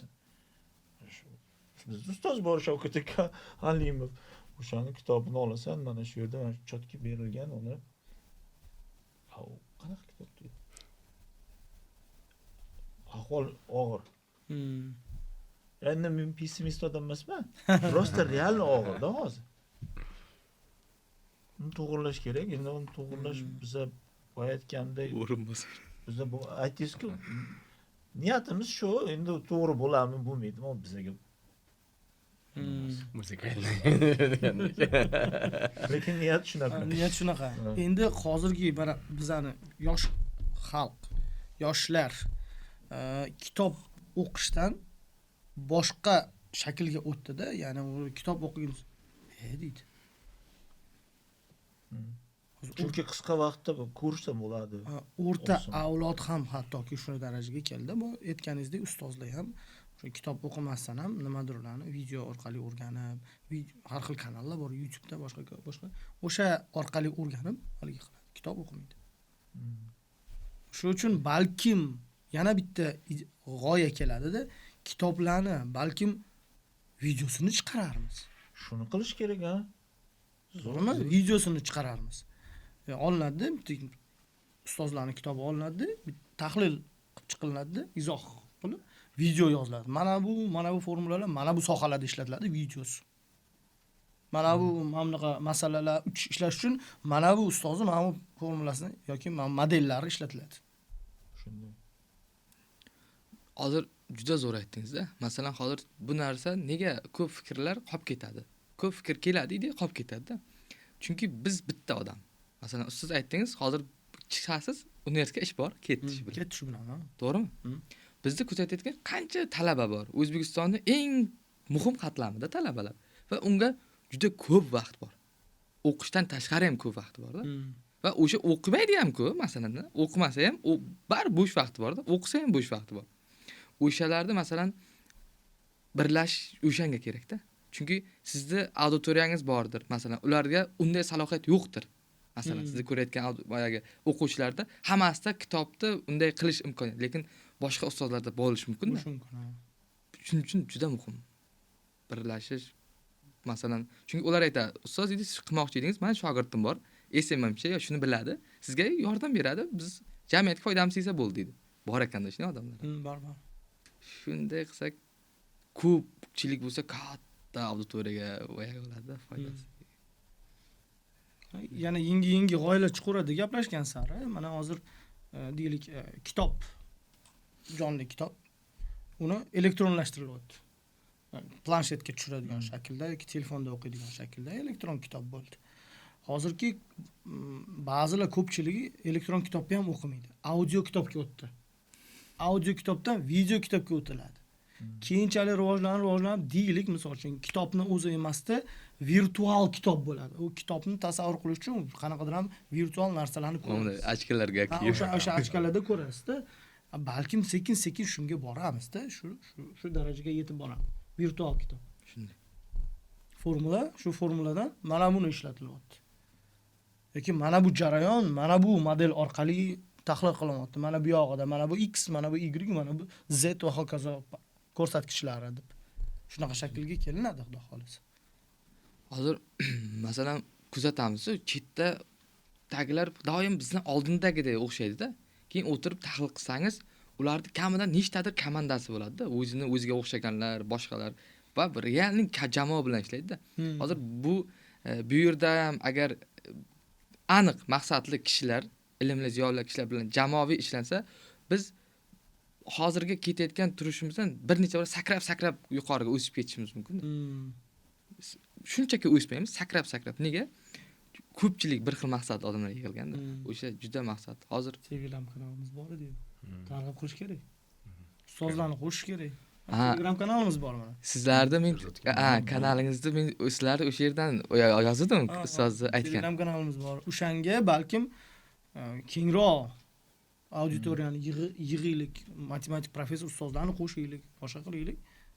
Shu narsa foydali bo'lsin. G'oyalar o'sha yoqqa tashiylik, shogirdlar qo'shaylik balkim. Shunday. Hozir bizda masalan qanchadir kishi ko'ryapmiz. Xudo o'zi bugun menimcha juda hozir hali suhbat davom etadi, aytib ketay. Keng qadam, katta qadam qo'ydik. Qaysidir ma'noda birlashish ma'nosida. Masalan, bizni ko'rgan qaysi auditoriya bo'lsin, agar jamiyatga bo'lsin yo pul nimadir maqsadining farqi yo'q bizga. Chunki u maqsadi ham, bu maqsadda ham foydali ish bo'ladi. Birlashilsa, nega mana bitta jamoa, bitta guruh yo boshqa bo'libda va birga harakat qilinsa. Chunki hech kim bu yerda men pul topaman yo boshqa ma'noda emas, hammamiz jamiyat rivojlanishini birga qilsak, masalan, Matin institutida men o'zim ishlayman. U yerdagi hamma akademik, masalan, men oldida yuramiz, boshqa qilamiz, hamma samimiyda. Qani deydi, o'shalar kelsa deydi. Ya'ni uzilib qolgani shuda, men o'sha yerda ishlayman, sizlarni mana ko'rdim. To'g'rimi?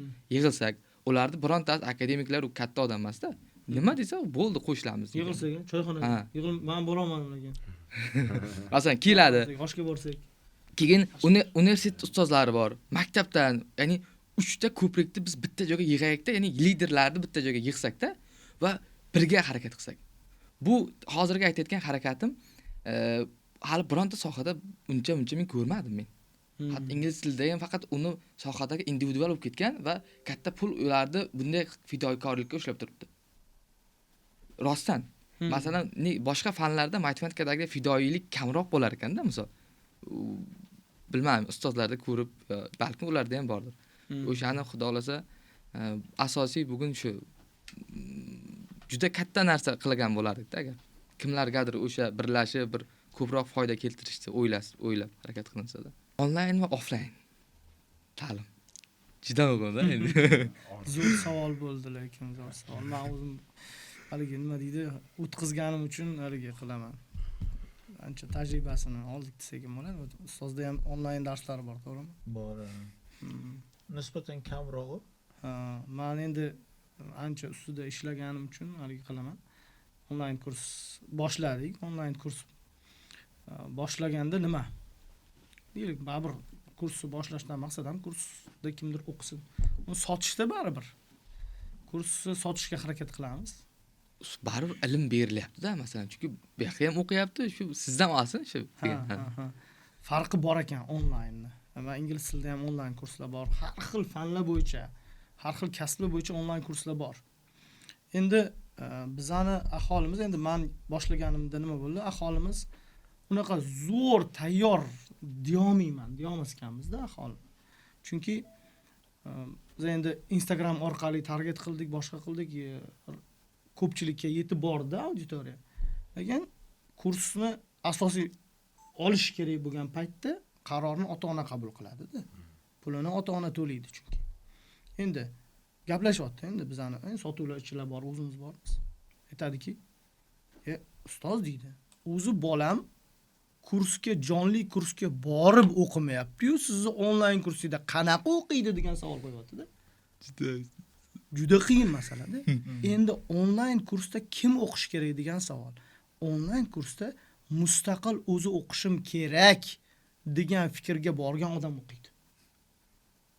Tushunasizmi? O'qishim kerak ekan shu onlayn kursni degan odam yoki ota-onasi shu fikrga borgan, bolam o'qishi shart. Bolam, davay onlayn kursga yozdiraman seni, o'qiysan, har kuni menga hisobot berasan yoki ustozingdan onlayn shaklda men hisobot olib boraman degan odamlargina, degan talabalar yoki ota-onalargina bolasini o'qityapti yoki o'qishyapti. Shunaqa shaklda. Ko'pchilik nima qilyapti? O'qimasam ham bo'ladi degan fikrga borganligi uchun u onlayn kurs bo'veradi, onlayn kursga bormasam. Ota-ona ham shu fikrga borgan. Bolam maktabga borib o'qimayapti-yu, va bolam jonli kursga borib yaxshi o'qimayapti, o'zlashtira olmayapti-ku, onlayn kursda qanaqa o'qiydi degan savolni qo'yapti-da bizga. Uning uchun biz nimani shakllantirishimiz kerak bo'lgan ba'zi narsalar bor. Ota-onalarda, talabalarda shakllantirish kerak bo'lgan narsa mustaqil kelajak qurish uchun mustaqil o'rganish, bilim olishni o'ziga qanaqadir majburiyat, mas'uliyat deb yuklatishimiz kerak. Shu narsaga yetib borsakkina jamiyat shu narsaga bilim olish shart, bilimsiz bo'lmaydi, kelajak yo'q, ertaga qaysi kasbni egallamasin, baribir bilim olish kerak degan tushunchaga yetib borish kerak-da, ota-onalar ham farzandlar. Shunaqa deb o'ylayman. Shunday. Ya'ni onlayn kursimizni nima deydi, yurishi yoki sotilishi kam bo'lishi ham shunaqa. Shundan sabab deb o'ylayman. Bu auditoriya o'shanga tayyor bo'lish kerak-da, chunki u onlaynda o'qishni ham qanday o'qish kerakligini birinchi tushuntirish kerak. Qanaqa o'qish kerakligini tayyorlash kerak. U hali ham masalan mana bu pandemiya bo'ldi. Shunda sal ko'nikma paydo bo'ldi. Endi u yaxshi emas-da, endi u kelgan kasallik boshqalar. Lekin foydasi bo'ldi. Foydasi shunda bo'ldi. Foydasi bo'ldi. Keyin bu nimaga? U ikkita tomondan mana o'quvchilarda ham masalan onlayn demak qanaqadir bilimlarni egallasa bo'lar ekan, o'qisa bo'lar ekan. O'qituvchilarda ham masalan menda qat'iy anov bor edi. Matematikani onlayn o'qib bo'lmaydi degan xulosa bor. Ko'ryapsizmi mana? qanday u tippa-tirik odam dars o'tyapti, qanday o'zlashtiryapti, uni onlayn qanday bo'ladi u masalan. Keyin onlayn ham o'tib ko'rdik dars, o'sha pandemiya payti o'tdik masalan. Shunaqa paytlar bo'ldi, litseyda ishlaymiz. Onlayn dars deydi, mana anada o'tdik, Zoomda o'tdik-da. Kirsangiz masalan bir qarasangiz, endi u o'quvchi-da u qaydan xonani mana tasavvur o'rtasiga divonni qo'yib qo'ygan, yonboshlab yotib olgan. Assalomu alaykum. Dars boshlandi. Ha, ustoz eshityapman deb. Masalan-da, uni ham tartib qoidasi bor, uni ham masalan odobi bor. Unga ham tayyorlash kerak birinchi o'quvchini. Ana tomonlar ko'p-da. Masalan, hali boya aytganimizda uni hali nima deydi, u sotish masalasi turibdi-da endi to'g'ri. Bizda endi matematikada sotish degani u har doim ham bir mablag' evaziga sotish emas, u keng ma'noda sotish deyiladi. U bepul bersangiz ham sotish deyveramiz biz masalan matematik odamlar u moddiy tomoni juda plyus bo'lishi shart emas. Minus bo'lsa ham sotdik deymiz, xursand bo'laveramiz masalan. Zarar bo'lsa ham masalan to'g'ri. Boshqa proyektlar, boshqa anolada onlayn kurs sotsangiz ko'pincha plyus bo'ladi. Lekin matematikada men birinchi sotuvda yoki ikkinchi, uchinchi sotuvda plyus bo'lishligini tasavvur qila olmayman masalan. Qancha narsa evaziga bir narsalar tashkil qilasiz, u addacha bermaydi. To'g'rimi? To'g'ri. O'shaning uchun endi keng ma'noda sotuv deyapmiz endi odamlar tushunsin. Prosta tayyor emas auditoriyaga onlayn dars o'tish prosta isrofda vaqt ham, resursga ham boshqa. Xudo xolasa menimcha ko'pchilik ko'p foyda oldi. Hozir boshqa soha vakillari ham ijtimoiy tarmoq agar mutaxassis bo'lsa sohasida chiqishim kerak degan xulosalarni oldida endi.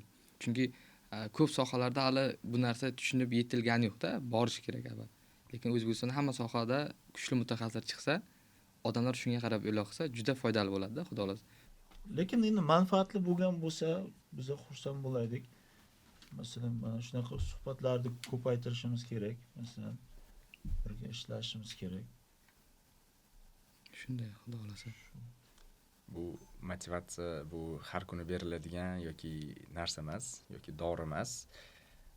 Uni har kuni ertalab yoki 3 mahal qabul qiladigan bo'lsa, oddiy, uni o'rniga ota-onasi tirik bo'lsa, ota-onasini yuziga ajin tushgani yoki sochiga oq qoralaganini ko'rib, hozir harakat qilish kerakligini tushunib yetish kerak. Va hozir tushunib yetib, ya'ni hali aytganimizdagi bugun va hozir yashagin degan holatda ideal holat va ideal vaqt bo'lmaydi. Uni kutgan sari vaqt o'tib ketaveradi. Hozir qilish kerak, hozir yashash kerak. Qolgan narsasi Xudo xohlasa yaxshi bo'lib ketadi. Endi bu degani, misol uchun most qurayotganda mayli qurarman, bir 5-6 ta avariya bo'lgandan keyin to'g'rilayman degani emas. Ya'ni katta masshtabdagi holatlarda ko'p hisob-kitoblar, boshqa narsalar bo'ladi, lekin targ'ibotchi bo'lish yoki bitta kontent video olib joylash uchun vaqt kutmaslik kerak. Ideal vaqt va ideal joy kelmaydi. Yana hazil o'quvchilarim hazillashadi. Ustoz hazillaringiz tugadimi yoki anaqa qildimi deb. Bitta hazil bor. Ko'pchiligi o'zi 3 ta tema, 3 ta mavzu hech qachon eskirmaydi. Pul, munosabat, sog'liq. Shu munosabatga doir bitta hazil. Bitta o'g'il bola shu umri davomida aytibdi-da, uylan deyishdi. Yo, men kutaman, men ideal anaqani kutaman debdi-da. Ya'ni hamma holatlar o'tib, yillar o'tib, oxiri ideal qizni topgandan keyin ideal qizni oldiga boribdi-da. Mana shunaqa menga turmushga chiqing, shunaqa degandan keyin aytsa, u menga ham ideal erkak kishi kerak debdi-da. Ya'ni u idealni kutib yurgan, lekin bari bo'lmagan. Shuning uchun ideal kun va vaqtni kutib, qidirib yurib, umrimiz o'tib ketib qolishi mumkin. Hozir va bugun qilish kerak. Boshqa orqaga yo'l yo'q. Shunday. O'zi bilim, ilm ham shu. Masalan, qancha ertaroq egallashni boshlasangiz, shuncha oson kechadi. Baribir kim nechaga kiradi, masalan, yosh o'tgan sari uni egallash, jilovlash, boshqa qilish, o'zlashtirish kim bo'li og'irlashib ketaveradi. Lekin vaqt o'tgan sari shu aniq bo'ladiki, shuncha vaqt bekor o'tibdi. U hammada shunday. U masalan juda ko'p katta ustozlar masalan u buyuk endi buyuk xudo yurishsa masalan natijalar qilgan ustozlarda ham shunaqa fikr o'tadi-da, masalan sal yoshi katta bo'lgandan keyin. Ko'p vaqtim bekor ketibdi deydi. Endi bizga hali teng bo'ylimasin. Baribir uni o'zlashtirish kerak bo'lgan bo'ladi, afsus bo'ladi baribir.